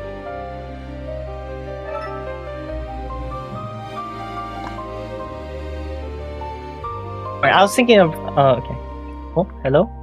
Nope. Hello. I hear you. Hello. Yeah. All right, CrankyToaster. Yeah, I need to verify. It says CrankyToaster versus To Be Determined, and Sir Maligan versus Game 5 winner. Yeah, G5 winner. So that'll be between me and Cranky, and then the winner of us goes to play Maligan. Okay. I think you mean just me, right? Sounds good to me. Yeah. When Cranky Toast beats me, he will go play Sir Maligan. Exactly. I have a question for you guys, real quick, about pausing. So I've been having trouble breathing the past month with my asthma. If I need a pause, can I just smash the pause button, or do I have to?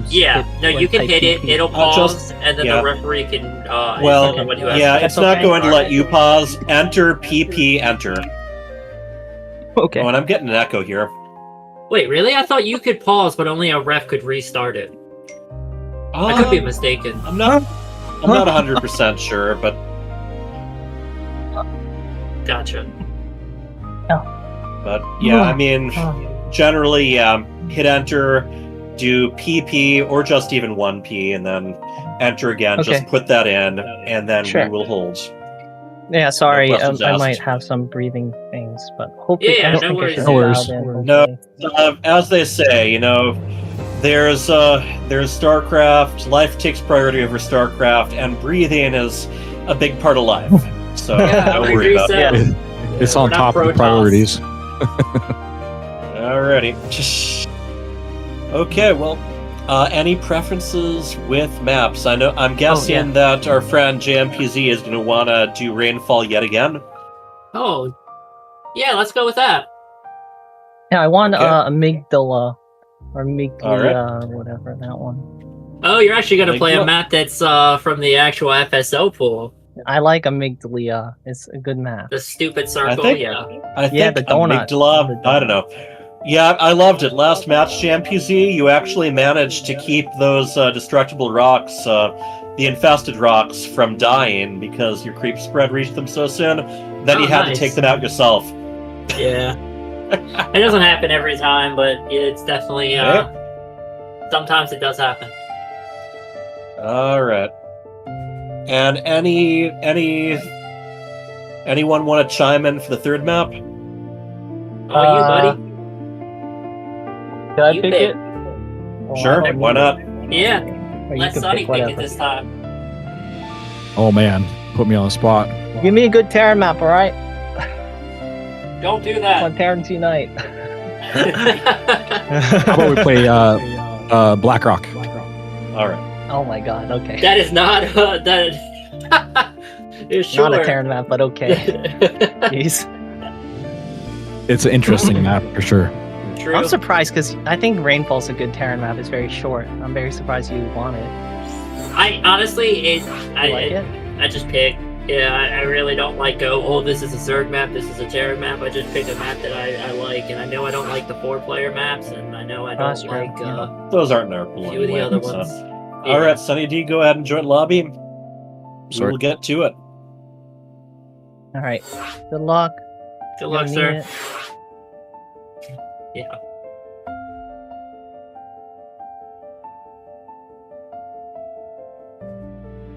All right, so I was playing a little bit with CrankyToaster a couple days ago, and he has like one build in TVT, but I haven't seen his TVZ. But he's a very, very well-rounded player. I think he could cheese if he wants, or he can macro out of anything. Now, what about JMPZ when he plays Terran? Okay, good. He did switch to Zerg. I wanted to double check on that.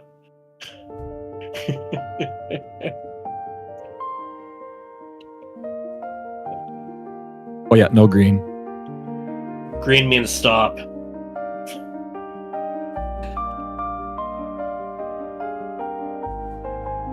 Yeah. Alright. As Kermit the Frog once said, it's not easy being green. That's my favorite color too. In fact, when I stopped using green, I started losing. Wow.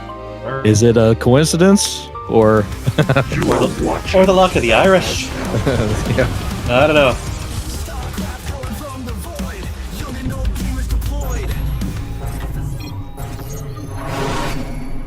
Let's get to it. In the lower left, we have once again the pink Zergies. JMPZ.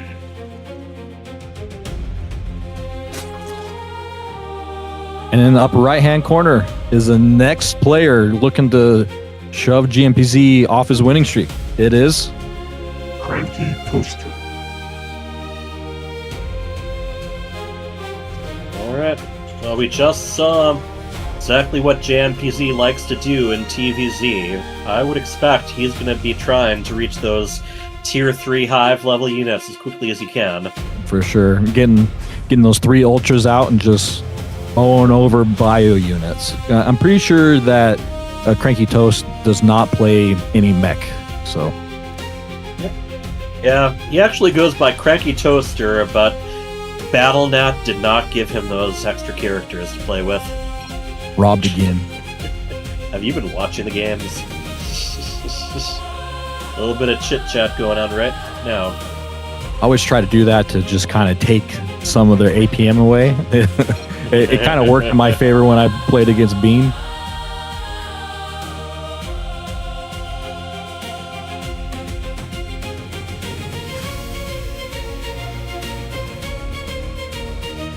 All right, and it's pretty standard from both players.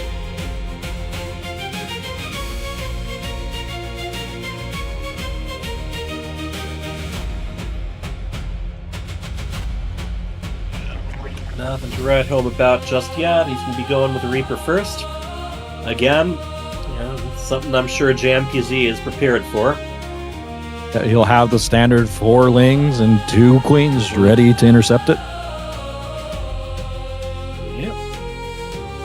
I'm curious where it might diverge, like whether CrankyToaster might be forgoing the whole Hellion Banshee portion and just keep building up his bio.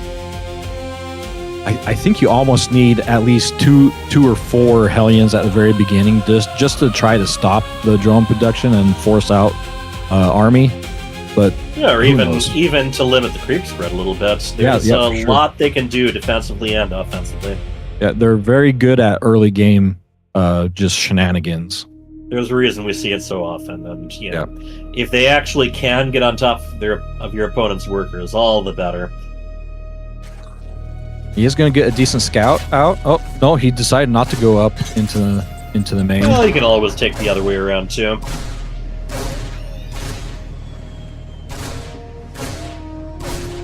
And yeah, we've seen this dance before.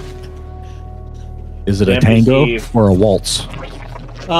It's a do-si-do. It's like you spin one Zergling in front of the other. Yeah. Spin the wounded one at the back. That's a good way to put it. Yeah, and yep, we are indeed going to be going for those Hellions.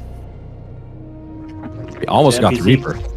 Yeah, JMPZ going ahead and taking the 3rd. And yep, hello to you from Team Liquid, Club Shadow 2. Hello to everyone.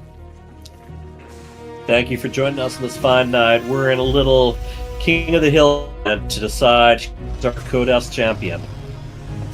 Yep. Lyratech on the way. Got some Hellions with the Reaper. Hopefully just two. Yep. Hopefully just to try to limit some of the creep or maybe intercept a couple of lings trying to be a little aggressive. But I didn't see JMPZ move any lings across the map early on to try to be annoying last game. We made a calendar link on Team Liquid. That's what we're talking about. So a lot of the people who were checking us out for the first time saw that our event was posted there.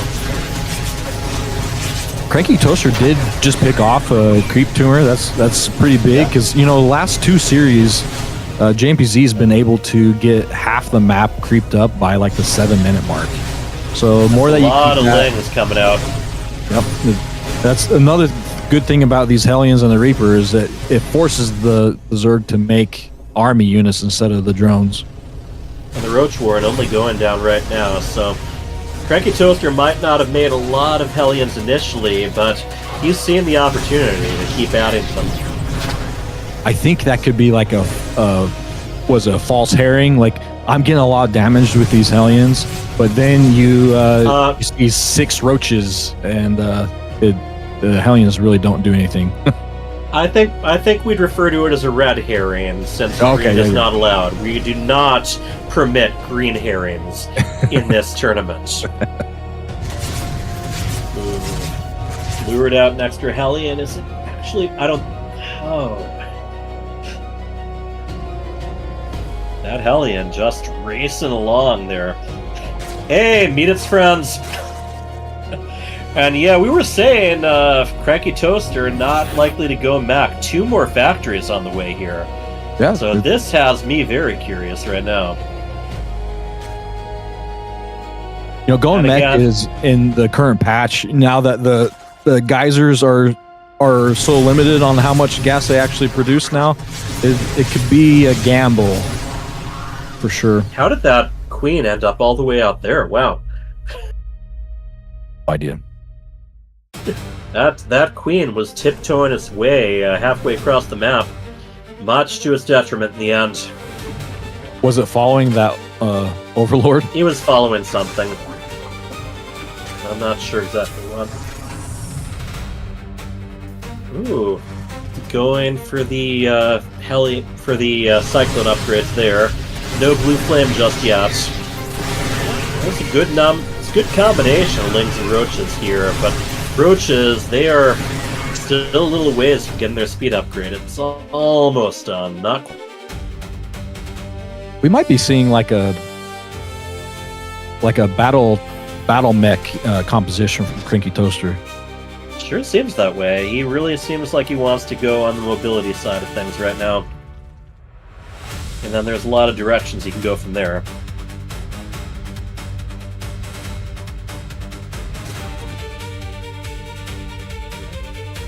JMPZ, they're both making their ways counterclockwise around the empty part of the map, so they're both continuing the dance. Light on defenses.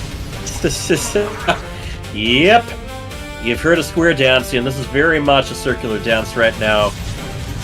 Manages to get some drone kills. He wasn't microwing the Hellions, so they got distracted by the Queen for a bit. Supply Depot is caught down. JMPZ started to turn around, but then turned around again. He does close the door to the main. But yeah, that left a lot of SCVs vulnerable, though. Yeah. Yeah, you can gradually take care of this with these Cyclones and that Siege Tag. That was a big price he paid already, though. Another Supply Depot, too. Just a little bit extra injury inflicted on him.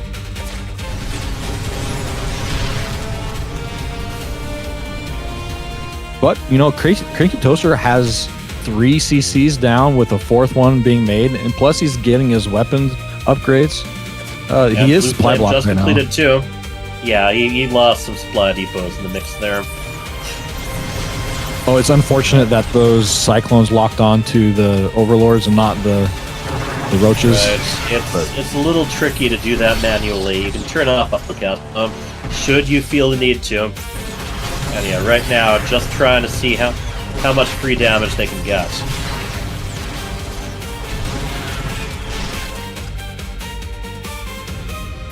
So what would be a good composition against this mech style?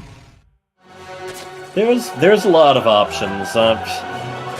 Honestly, against Battle Mech, I really like to throw in a couple Infestors. Just kill their mobility and let your ranged units get right on top of them. So that's the first step. From there, there's a lot of different things you can combine in, as long as you keep them from being able to retreat. Oh, and there we go.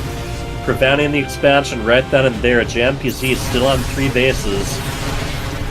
Moving out again with that siege tank there for the units to fall back on, but it's not going to last very long against this many ranged units. You know, one thing that CrankyToaster's... Yep. One thing that CrankyToaster is doing is, you know, he is keeping JMPZ on his side of the map, and there's not any creep across the map. Like, in the last 2 series, the creep has been on the opponent's side by this time. Yep, the natural and the third aren't even connected. There's that little gap, and now CrankyToaster, this time with a lot more siege tanks, is coming in from the other side with Hellbats in the front. Yeah, the siege tanks change things completely. You need to have Avengers or something to deal with those from a distance. Yep, for sure. And here comes the Overlord hunting. That's those blue very flames hard to engage into. Even though those Hellions aren't doing a lot of damage to the Roaches, for mineral-only units, they're absorbing a lot of the initial shots, but those siege tanks are able to keep shelling down. And this is looking a lot better for CrankyToast right now. GG, this map is so mad. Oh, sure, blame the map, whatever. Yep. Well played, Cranky. Yes, indeed. He was able to find a very good composition and just stick with it. That was game 1 between them, so we are back to rainfall yet again.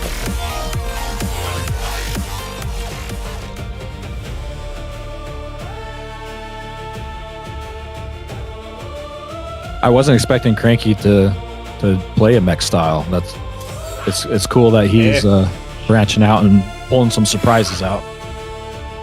Yeah. And he knew exactly what he was doing with it too. Yeah.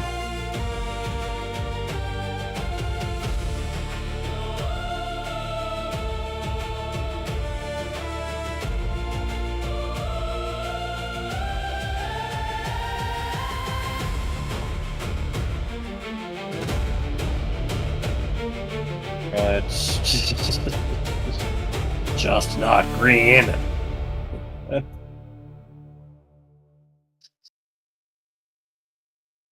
I'll say this about Cranky. Like, he's probably one of the most bubbly personalities in the FSL. I feel like whenever he's around, everybody's just smiling. He's just a decent human being to just hang out with. Yeah. Something to be said for that. Not all StarCraft players are monsters. Just for the record. Not saying that any of the other FSL players aren't enjoyable, but Cranky is just, he's special. Yeah, there we go. What happened to not liking tanks? Well, it's an insane mech map. 2 paths. Yeah. Right. I think Cranky actually likes his tanks. Well, every Terran likes their tanks. Doesn't matter what style you're playing. Yeah. There's always room for siege tanks.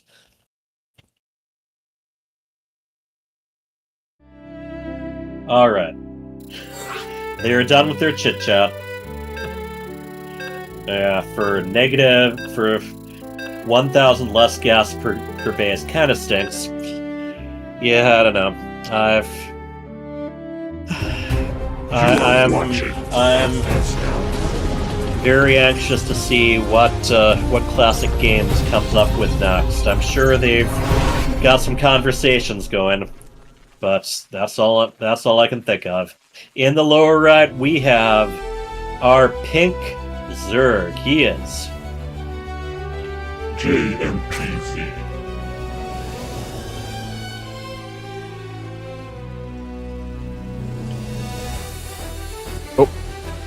And in the upper left, we have the blue Terran. He is CrankyToaster. Forgot to follow Freedom's camera. always follow freedom. Yeah. You know, follow freedom or follow death. Now, what are we up to here? JMPZ moving a drone across the map. Now, that's very early if he just wants to scout with it, so yeah. I'm thinking there is some kind of proxy hatchery that's going to get mixed in here. Or maybe he's going to try to steal one of the gases. I don't think stealing one gas is going to be very effective against a Terran. You know, Terran, typically, unless you're up against another Terran, you're going to take your time getting another gas. Or maybe he just wants to make that barracks harder to build. But, you know, he's shown the drones out here at least, and he has taken his naturals, so I guess he just wanted to get an early look out there. Just a little annoying. You know, I feel like on this new patch, the more annoying that you could be at the very beginning, it's just, it's so much more expensive. Had to make sure. You know, I'm guessing he means that there aren't a bunch of proxy barracks being built out here. Yep.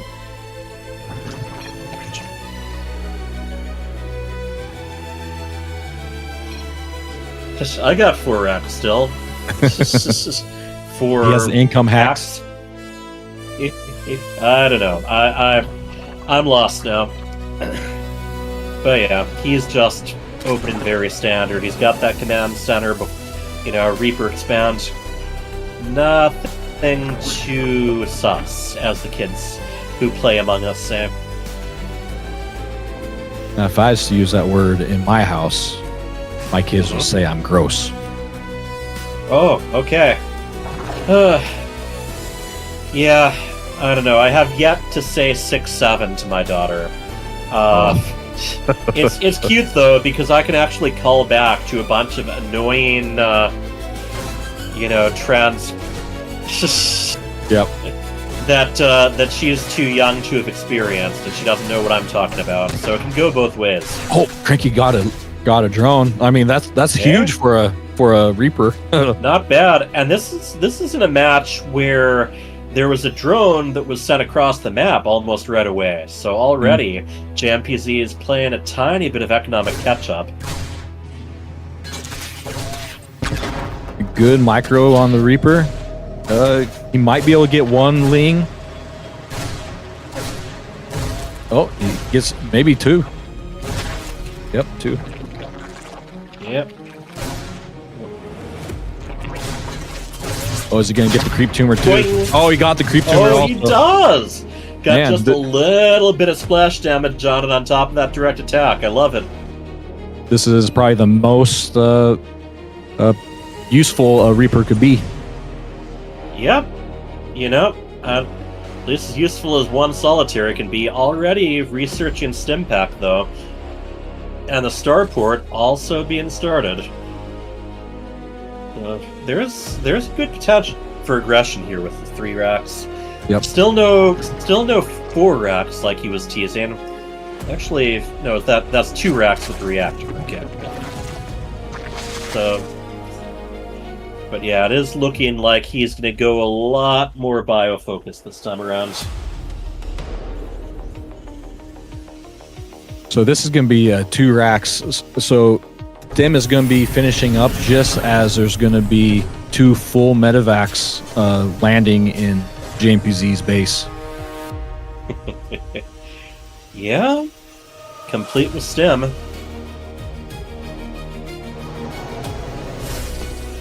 And JMPZ doesn't have the overlords on like the eastern side of the map to prevent this. No, it's they are all westward bound.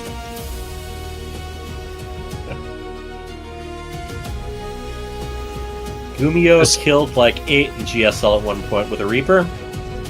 I mean, I wouldn't put it past him. And I don't know. I'd like to know what Beyond's record is with just 1 Reaper. Speaking of Reaper, it accidentally got the follow command, but the supply depots are in the way anyway. But, JMPZ yeah, did not see that these medevacs move out, even though that the medevac just crossed over the one overlord in the natural. Yeah, they're within view of each other. So he has to hurry up, make something happen here. Yeah, look at all those Zerglings. Immediately morphing some Banelings too. And the Queens... You could definitely say that the CrankyToaster got JMPZ's attention. Yep. Shifting left and right, trying to see where it'd be safe to unload. 1 medevac goes down. The second one just manages to escape with all 8 of its Marines. So. Oh, just to go down to no. the spore. He managed to drop 1 Marine. That's unfortunate. That was really good defense from JMPZ. That was shut down so much. We were talking about how much more efficient that would have been if he'd been able to get in without any of those overlords seeing him. Now JMPZ morphing even more Banelings, getting ready. What and even call baiting that out was. that mine shot. Did you? So Cranky actually lowered the depot, hoping that JMPZ would move in and go into that one Widow mine. Oh, the Widow mine goes off on the wrong. Also baiting. Just JMPZ just playing all these games with those Widow mines. Now that did use up a bunch of Banelings that could have been sent a little bit further along after it already fired. Still, shabby as far as supply kills. And I'd like to point out, I hate to bring this up all the time, but JMPZ has been free to spread his creep. Yep. You know, you might hate to point it out, but you didn't get a chance to point it out last match, so I say let's go for it. Let us celebrate the creep. The creep is our master. And it's such a, it could be such a deciding factor in the TVZ matchup too. Let's let me do a quick quote from StarCraft 1. Looks like the ground here is alive. All right.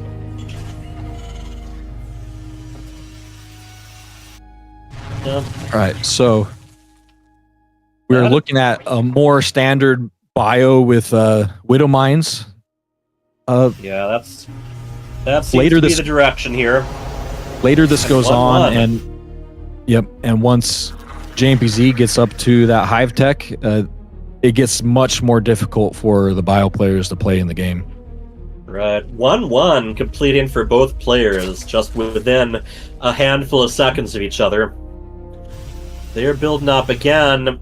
JMPZ always likes to have some Hydralisks behind his army, whether it's Sling Bane or whether it's Roach Ravager. And yep, that's the Zerglin, Lester.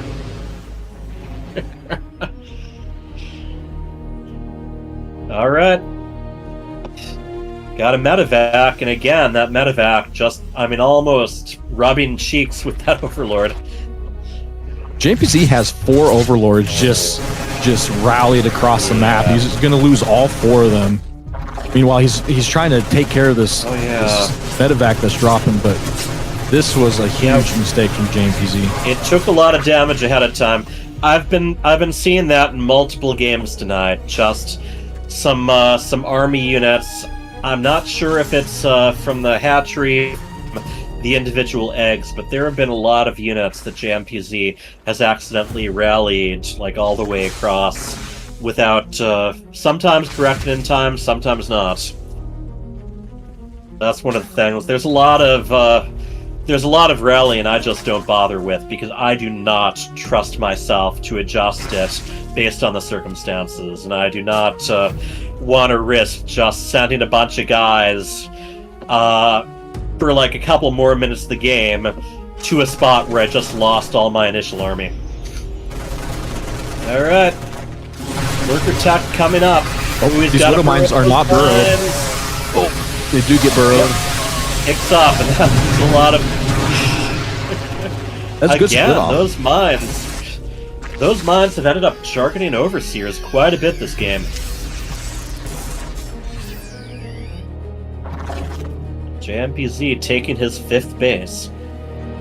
So far, CrankyToaster just hasn't been able to do a lot of damage when he's gone on the offensive. He's been able to hold out all right on his own, but feels like, well, honestly, JMPZ is definitely way ahead in economy. Even with the caveat of the mules being involved. And anywhere CrankyToaster attacks from, JMPZ is going to see him coming.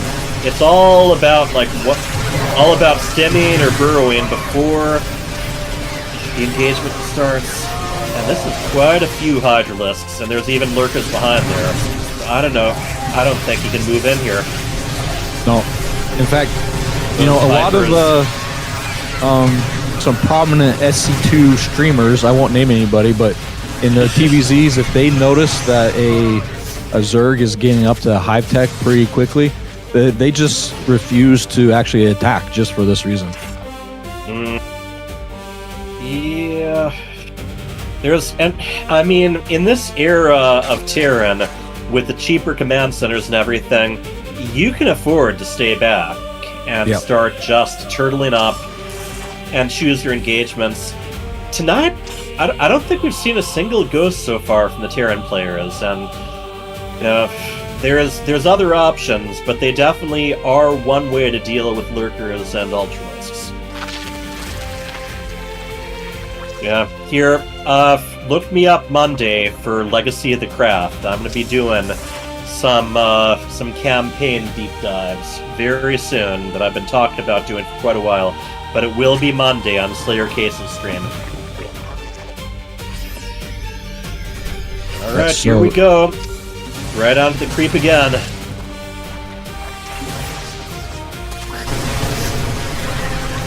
These Widow Mines are going off, but they're being dragged into Terran. What you really want is for the Widow Mines to hit a bunch of Hydralisks in this kind of circumstance.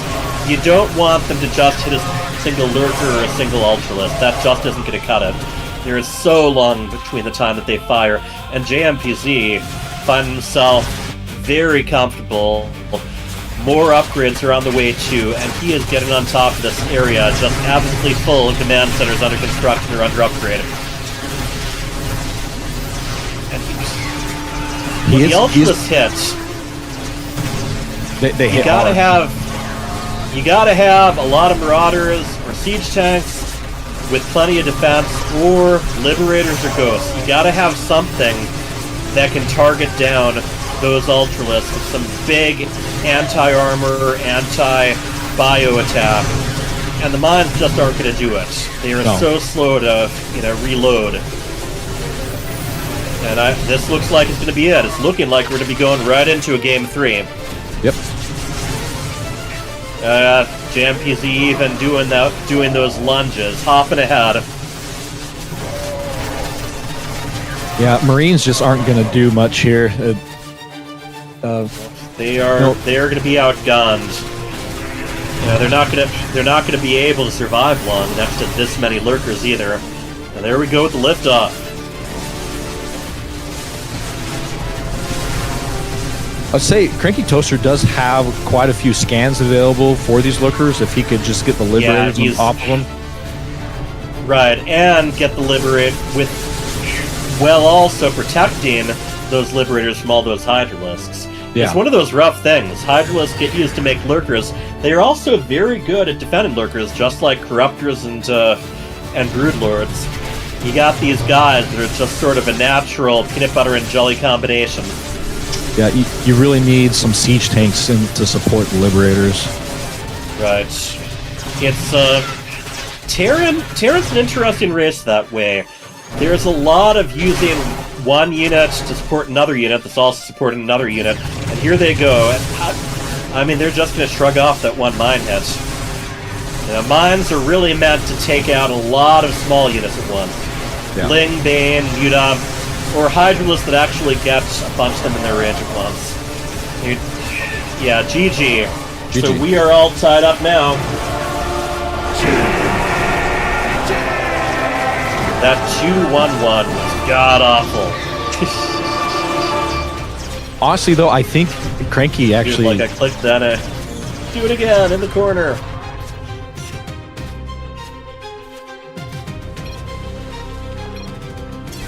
I feel like Cranky, that's not exactly what lost it for Cranky, because he was able to macro out of it, but it didn't put him ahead at all. No, again, he invested a lot into those early drops, and none of them were able to do much. Alright, where were we? The final one was B Blackrock. For the Horde!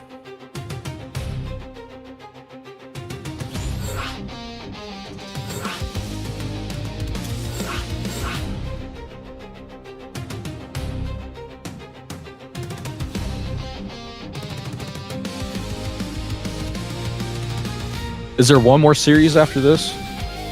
Yeah, we still got Sir Maligant. I should probably send him a reminder just in case.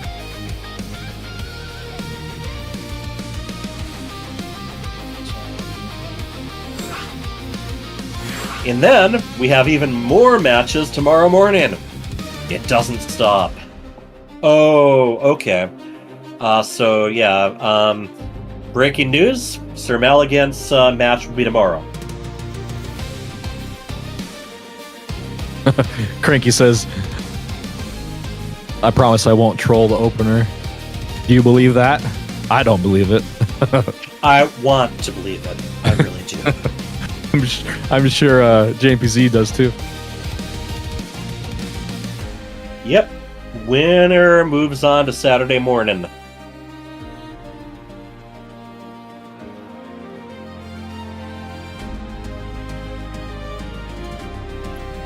I feel like if on that last game, if Cranky just had a little bit more vision on what the tech choice was going to be, he could switch from the Widow Mines to siege tanks and get like a 3-factory siege production. It would have been a little easier to hold. Ultralisks are a weird unit, very overpowered or underpowered depending who you ask.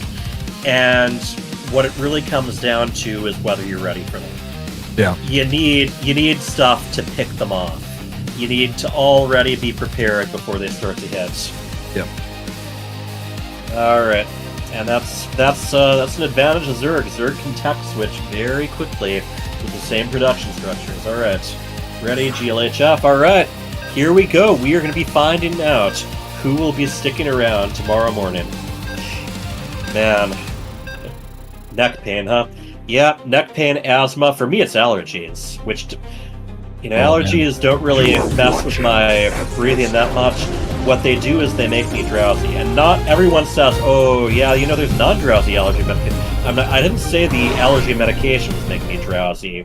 When I'm congested, I get really tired, with or without the medicine. Anyway, enough about my sinuses. In the lower left, we have the pink Zerg. On the run of a lifetime, he is JMPZ.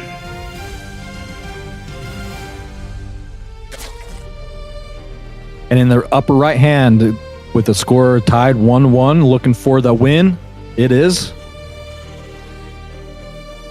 CrankyToaster. Right. So I would kind of like to see Cranky do another battle mech opener like he did the first game. Yeah, it was very effective. He was able to do a lot of damage while keeping those very fast-moving units alive. And again, JMPZ wants to make absolutely, positively, certainly sure that the first barracks isn't being built right outside his hive cluster. Actually manages to get up to pull 2 SCVs. Yeah, Cranky actually misplaced that barracks, and it's not part of the wall. Yeah, well, he can always adjust the barracks. Supply depots you really got to worry about. Yeah. But I like this map. I honestly like this map for Terran, because as long as you have vision, those sight blockers can make siege tanks very hard to pick out. I think that this map is more favored to Zerg because there's so many different attack paths that you could do. Like, it's hard to shut down all of them. Yeah, whichever race I end up playing on this map, together it's my opponent that's favored. I'll just leave it at that. Yeah, true. But there are definitely some cool tricks you can do in this map as far as collapsing certain paths, and especially just getting ready to make full advantage of those sight blockers. I think we saw Shadow votes Terran for this map. Not favored for Zerg. Okay. Well, I'm pretty ignorant to the game. I just enjoy to play it. Don't ask me. I just play and cast. I think we saw, was it Papella that used the towers and you put a couple of siege tanks up there? He did, but I think they were able to reach like one target and that was it before he had to just take them back down again. But yes, they're in the Wings of Liberty and Heart of the Swarm days. It was a lot more common to have some spots in high ground where you could put siege tanks, or some destructible rocks that were a lot closer to the natural that you could put them behind. That's fallen out of favor a little bit. And these, yeah, there's high ground, but it's pretty far away from any of the places your opponent's structures would be. But still, excellent ambush spot, that's for sure. Yeah. That's what I really think of when I see this map, just ambushes, just finding the right position where you can take advantage of terrain. And that queen, what is that queen up to? Just trying to push this Reaper away so they could put down a third there. Yeah. But if you notice, Cranky is trying the 2-1-1 again. Huh? Well, he was able to get some stuff done last match. Things just kind of... it was the drops that really didn't work out for him. Yeah. That was the big thing there. And yeah, already researching STEM, so... I don't think he's going to be sitting back and just waiting for his opponent to make the first move anyway. No, and that's not a good plan whenever you're playing Zerg anyway. Oh, hey, welcome back, Reaper!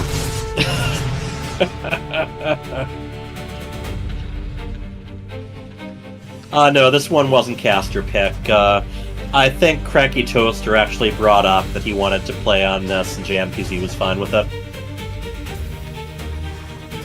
I don't know. I don't know if this is an homage to extremely old school RTS. It's very much more Warcraft 3 than Warcraft 1 or 2 anyway. But, yeah, interesting stuff there, and then with a bunch of, non-patent infringing Ewoks thrown into. But, yeah, Blackrock Spire goes all the way back to Warcraft Orcs and Humans. It's the final place you try to take out as human. And then, yeah, Blackrock Clan has been a big part of the whole series, including in the cancelled Warcraft Adventure game too. Alright. And you have all the StarCraft knowledge, and I don't even know what units, like, counter other units. It's really impressive. Yeah, Now, if I could actually put this knowledge to some use, that would be fantastic.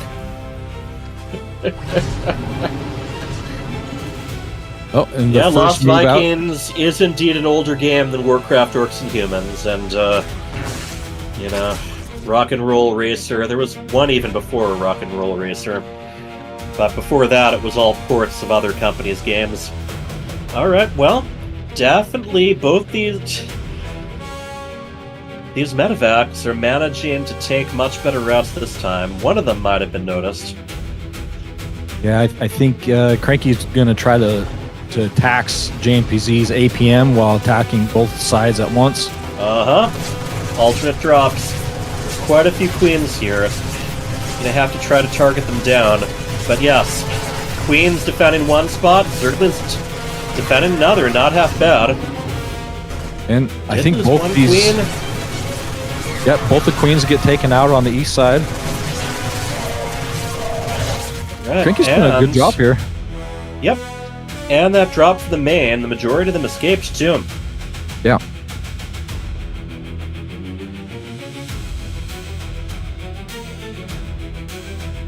And Cranky was actually able to macro a little bit behind it.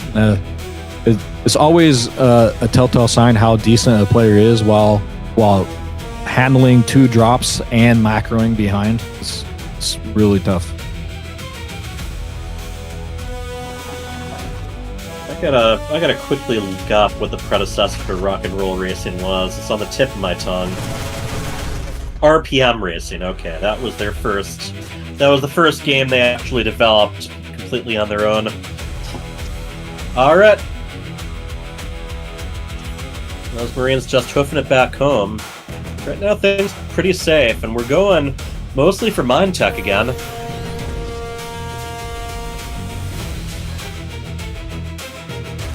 Yeah, I mean, I don't know if Cranky saw the Bane nest. Where is it? Oh yeah, he did see the Bane nest. So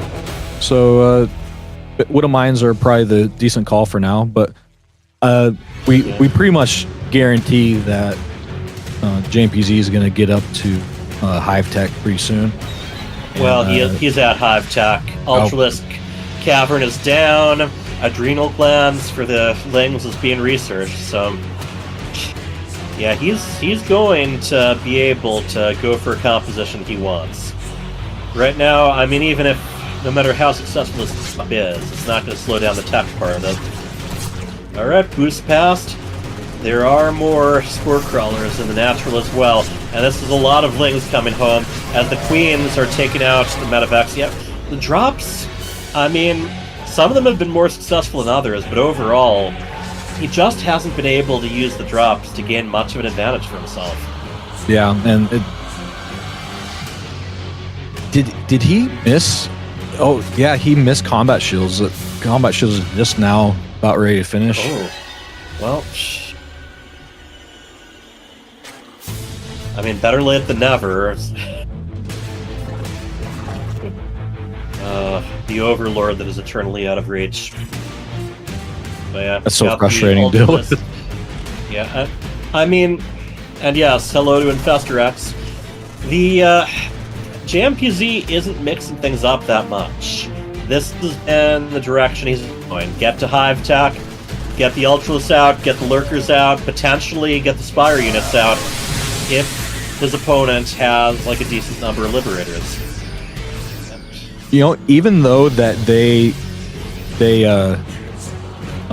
shorten the time of the Widow Mine going off. JMPZ actually handled those 2 Widow Mines really well. Yeah, we have not been seeing a lot of Widow Mines that have gotten the real money this year. You know, they've taken out a large number of Lings and Banes. And as I said, I just don't like Widow Mines against Lurkers. I don't like Widow Mines against Ultralisks. You end up seeing... Anytime you're up against stuff where 1 or 2 of them aren't enough to actually kill the units. But this time, Cranky is getting more and more Marauders out, but they're stuck on 1-1 upgrades, which, like I said earlier, you really need 3-3 to deal with upgraded Lurkers, or Ultras, sorry. Ultras and the Banelings are just doing so much damage at once. Remember, he's got concussive shells. No, he doesn't. Yeah, he's got concussive shells, but that does not actually slow Ultralisk down. Alright. That's actually not decent. Not a bad Widow hit, but yeah, he's being chased all the way home. JMPZ currently supply blocked, but he's still a good 30th supply ahead.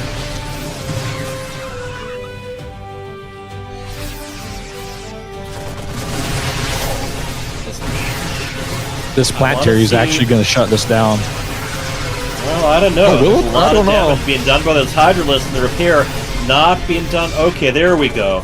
He is able to save it. I want to see some units that really counter Ultralisks or Lurkers. Oh no. JMPZ did it again. He rallied all of his overlords across the map. Well, let's see. Yeah. And he just got done being supply blocked. Right, this has been something he's been suffering from all night. And yep, there we go.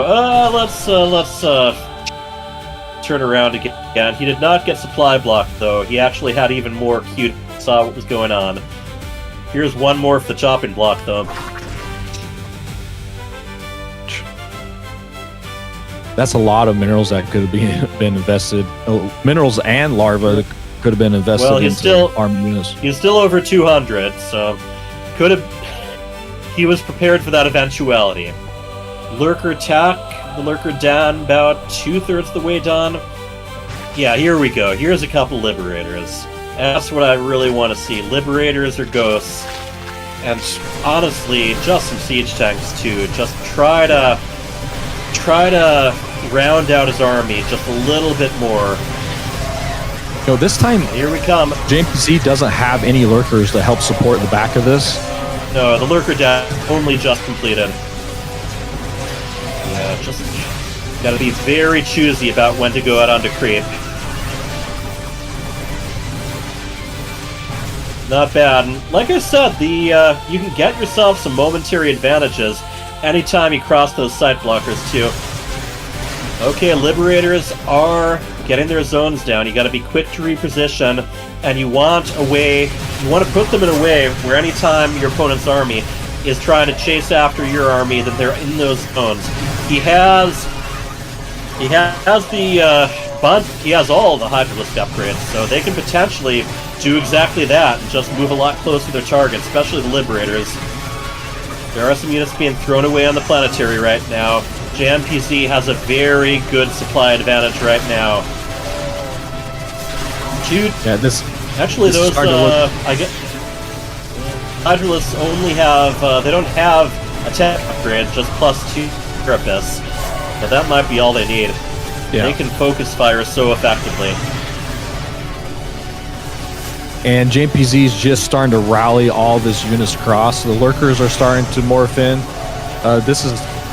And I really wish Cranky would have a few siege tanks. But you just gotta have that anti-armor, you gotta have that range. You might be able to take out some of these before they hatch and before they burrow. Let's see what happens here. Still, he's so far behind, even if he does clean up. And this has been a really, really good series from JMPZ. I'm really impressed. He's just very much, if it ain't broke, don't fix it. He has found so much success with this late game Zerg army of his. I mean, every game we've seen at least 1 or 2 Vipers that went with his army and got themselves killed before they could do anything. But, I mean, overall, you know, he's just got a very good formula. Working his way up to this point in the tech tree, then making his move. Yep, definitely. And, you know, Viper, Cranky is just on Marine and a couple of Marauders with Liberators, and man, it's gonna be tough to push into Bane, Hydra, Lurker.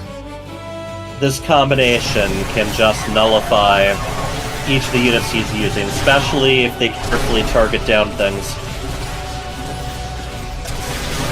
And behind this, JMPZ is expanding to the entire southern hemisphere of the map. Yep, where the weather's irresistible, man.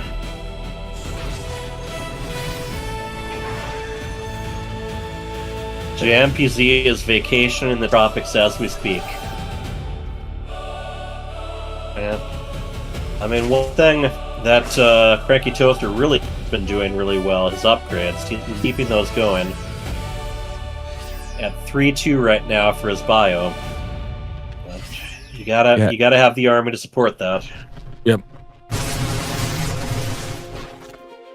But JMPZ is also on 3-1.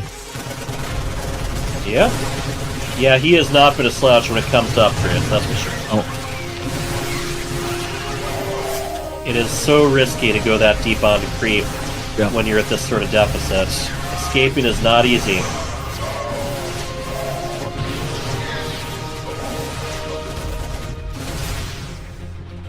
I mean, he's doing a decent job of kiting these ultras, but there's just so much more army behind it. Right. And anytime he stops to engage the ultras for a moment, the spines from the Hydralisk just go flying at him. And speaking of spines, now we got the Lurkers within range too, preparing for everything he's worth. Liberators doing their best.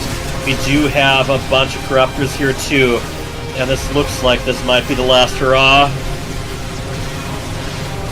Oh, he needs to start repairing again. I mean, not bad as far as driving things back, but lost even more SCVs as he went. And we have the accidental swarm host in production. You know, an accidental swarm host is a good swarm host in my book. Alright. And there's the answer. CrankyToast, the players are allowed to pause. It's just the referee that can unpause. Yeah, unfortunately, Cranky has been having some asthma issues this whole month. And, yep. We all understand. Yes, indeed. Anyway, talking about really, really old Blizzard Entertainment, did you know that when Blizzard Entertainment was first formed, their original name was Silicon and Synapse? Really? The idea kind of being Silicon like a chip, and Synapse like a brain. So computer brains and human brains all together. It didn't work, and they talked about how people kept calling it Silicone and Synapse, and they're like, no, wrong industry. They very briefly renamed themselves Chaos Games, but it turned out that that company name was already taken, and Blizzard was something they almost randomly picked, but that still sort of covered the whole concept of chaos. So yeah, they've been around for a while. Not a lot of people who were there early on who are still involved at all with the company. But yeah, originally they did a lot of just, you know... Okay, here we go. 3, 2, 1. Yeah. Originally, most of what they started doing was porting existing games to other platforms. Back when there were a lot more kinds of computers out there, too. Yep, oh, here we go. Yeah, now trying to force them to go through the choke point, that's a good strategy there. This map, there's, as I said, so much you can do with the terrain, but sometimes you're so outnumbered that it's just not going to make as much of a difference. Yeah. If he's going to fall back, he should be falling back to where those planetaries are. supply difference just getting bigger and wider right now. Yeah, and that caustic spray taking out one of the planetaries. Yeah, I mean, anything you can do to just inflict extra damage. And this corner base just kind of mining underneath those 5 overlords that got rerouted. It's like, not exactly what you'd call a secret base, but it's a necessary base regardless. And yeah, Greater Spire just about to complete as well, so right now, JMPZ can just build pretty much any kind of high-level unit he wants. I'd like to see a couple of infestors. I would, yeah, and I'd like to see those infestors neural and SCV and get that extra tech tree going. One of the few things about this patch that I think everyone can agree is a good idea. It used to be you had to do additional neurals like every maybe 20 seconds or something. My son did that in one of the fight nights that Craig hosts. You must have been so proud. I was casting this game. It was pretty cool. Lords. Ooh, no detection here. Alright, did the scan. Get one still. scan. But just bleeding units. JMPZ is having a tough time not being maxed out. Yeah. So I think he is going to have to play yet more games tomorrow morning. That is his punishment. That is his reward. That is his everything. 43 SCVs, 47 down. He is down to just 10 workers now, with not a lot of army left either. And Lings just keep finding their way in. Alright, here's where you... Actually, there's not a lot of options. Even if he tries to lift off, those Corruptors are going to snipe the buildings down. The SimCity is actually working for Cranky. It's just... I mean, for now, it's like, you know, you can only hold back the tide for so long, no matter how many sandbags you put up. So, I mean, bless him for trying. Yep.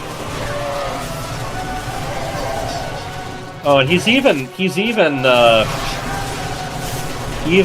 moved one of his command centers to another location too. That Ultralisk, he might, he's able to get it down. Bunch of Banelings die too. I mean, he's making a good show of this, no matter how you look at it. And then, GG, all out of minerals now. Man, it's been a JMPZ night. Alright, welcome back to the JMPZ show, where we stream JMPZ matches all night long. Jeez. Hey, man, I've never played at 2:53 p.m., dude. What just happened? Oh, I never played at 2:44 before. Oh my god. I usually play 200. What a series, bro. Then you guys gotta play each other more often. Yeah. Oh, I can't play Bioman. Holy crap. I thought I could bleed you out, but you had the whole map. I thought I could just hold on and just, like, you run out of money, but that takes way longer, and I'm not Mario, unfortunately. I think you just need some other units involved once your opponent starts getting lurkers and ultralisks into the mix. Yeah, I was trying to get libs, but I couldn't get critical mass. That was not good. Yeah. I need ghosts. Really, ghosts is the answer. Yeah. But I don't build them. Yeah, I like my ghosts. They there's a lot of things they can do. Really good, yeah. I should play JMPZ. I think a couple Night more of Cursed Rally Points. And I'm getting such bad echoes right now. I like playing the Biomine, but it's definitely not as good if you're not attacking. Like, if you have to defend, the mine's kind of useless. But, like, if you attack, they're really annoying. And I think I just leave them around the map too much. I gotta keep them with a push. I didn't have a push that game, because I screwed up my 2-on-1 again. I had, like, my gas, both games I had the workers kind of screwed up, like game 2 and game 3. Game 3 I had like 6 guys on gas for some reason, and then 1 guy on gas. I didn't have enough gas for a second medevac. Then I had to like stagger them. It was really not good. Oh my god. And then, I'm definitely gonna go back and watch almost every game tonight. Such a fun night of StarCraft. Every series was just close. Another thing I'm gonna say, Widow Mines are really to defend against things that they can kill in 1 or 2 hits. So like Lingbei and Muta, they just don't cut it against Ultralisks or Lurkers, in my opinion. You gotta have stuff that packs a little bit more of a punch and can fire a little bit more often. Dude, you held on so much in that game. I was like, dude, I cannot push through like your defensive. Like I was like, okay, I'm gonna kill him now. Nope. Okay, I'm gonna kill him now. Nope. Okay, I'm gonna kill him now. You just held on so well. I was like, yeah. Aaron being able to fortify defenses, I don't know. Just watching my army graph go like this the whole time, I'm like, okay, I got it. Nope. Okay, I got it. Nope. It's just wow. JMPZ, I have one question for you. Yeah. What do you have against your overlords? I'm just so busy doing everything else. I think there was 2 games where you rallied all your overlords to his side of the map.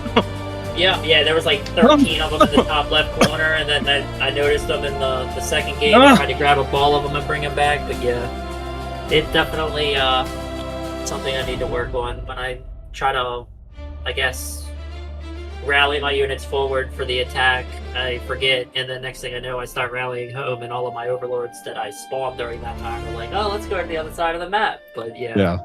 Something I definitely need to work on. No, I'm really impressed with your gameplay tonight. Yeah, you're playing rock solid, dude. Like, I think you'll hit masters in no time, honestly. Like, especially because I know you grind a lot, so I see it within a year at least. Probably. Yeah, that would be a nice goal to hit too. My goal this season was Diamond 1, and I hit it, so we'll see what happens. But I guess I will be playing first tomorrow. Yep. Get up bright and early. And Don't then stay I up get too a late, break man. after that game, I believe, because then it would be Nucleo against Neutrophil. We figured that would only be fair. Yay! So you mean to tell me I don't gotta play 4 games again in a row? Oh wait, no, I would have to play Cubano. Never mind, I have to play back to back if I win. All right, well I am happy. Success isn't easy, man. Let's see, 1, 2, 3. Dude, I think playing against you is a little harder than playing against Hey, I'm in Nucleo. top 10. I feel really good about being top 10 this tournament. So. Oh, you played really well. All right, I gotta step away, but yep. We will see I him. will see everyone tomorrow morning at noon EST. Dude, you're playing better than Nucleo, I think. When I play against him, because you rush the ultras, like getting the fast ultra. Because the only times I beat him is when he stays on like layer attack, because I'm constantly hitting him. But like you just rushing into ultras and hive, I think, kind of overpowered. I think is very good, right? I think you keep doing I've it. been loving the Ultra's hive. kind of If busted. people don't kill me, I Ultra's can super get up the busted. hive really quick, and it's been working. Yeah, no, I think that's the best way to play Surf. I don't know, the ultras are just infuriating to play against. Like, it's like, oh, your bio's worthless now. Oh, you gotta go Liberator, you gotta go Ghost. Like, really, you just gotta go Ghost. And you have to defend, which is not the game I want to play. It sucks. Yeah, and So you have, it's like, even a harder. timer. It's even harder now with Ghost since it has, since the snipe costs so much more energy. Yeah. Well, I don't know that because I don't use Ghost, but yeah, you're right. It takes twice as many Ghosts to do the same amount of damage now. Yeah. I need to get dinner. I did not expect to last for 3 hours. I expected to lose one of these series, so I will talk to everyone tomorrow or later Good luck tonight. tomorrow, Dan. But the stream, I'll see everyone tomorrow morning at noon Eastern. It will be me, JMPZ, against Sir Maligan. Another ZVP. Good luck. Thank you, Oh, sir. good luck. I see ya. Good night.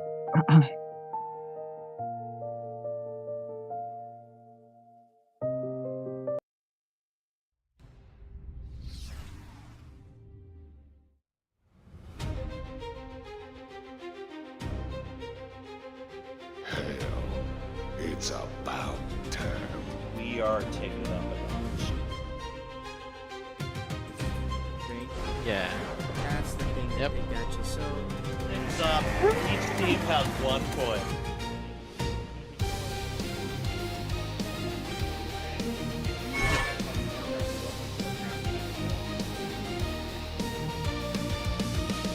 oh my God! 10 workers still down.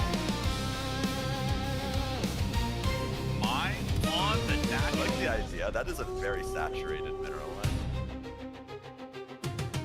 Oh, but it hits the overlord. Oh.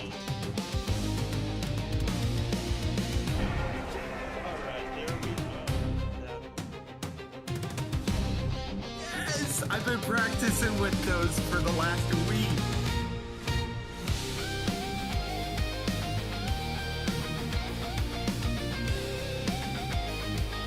He's got his medication on hand. Oh, but he gets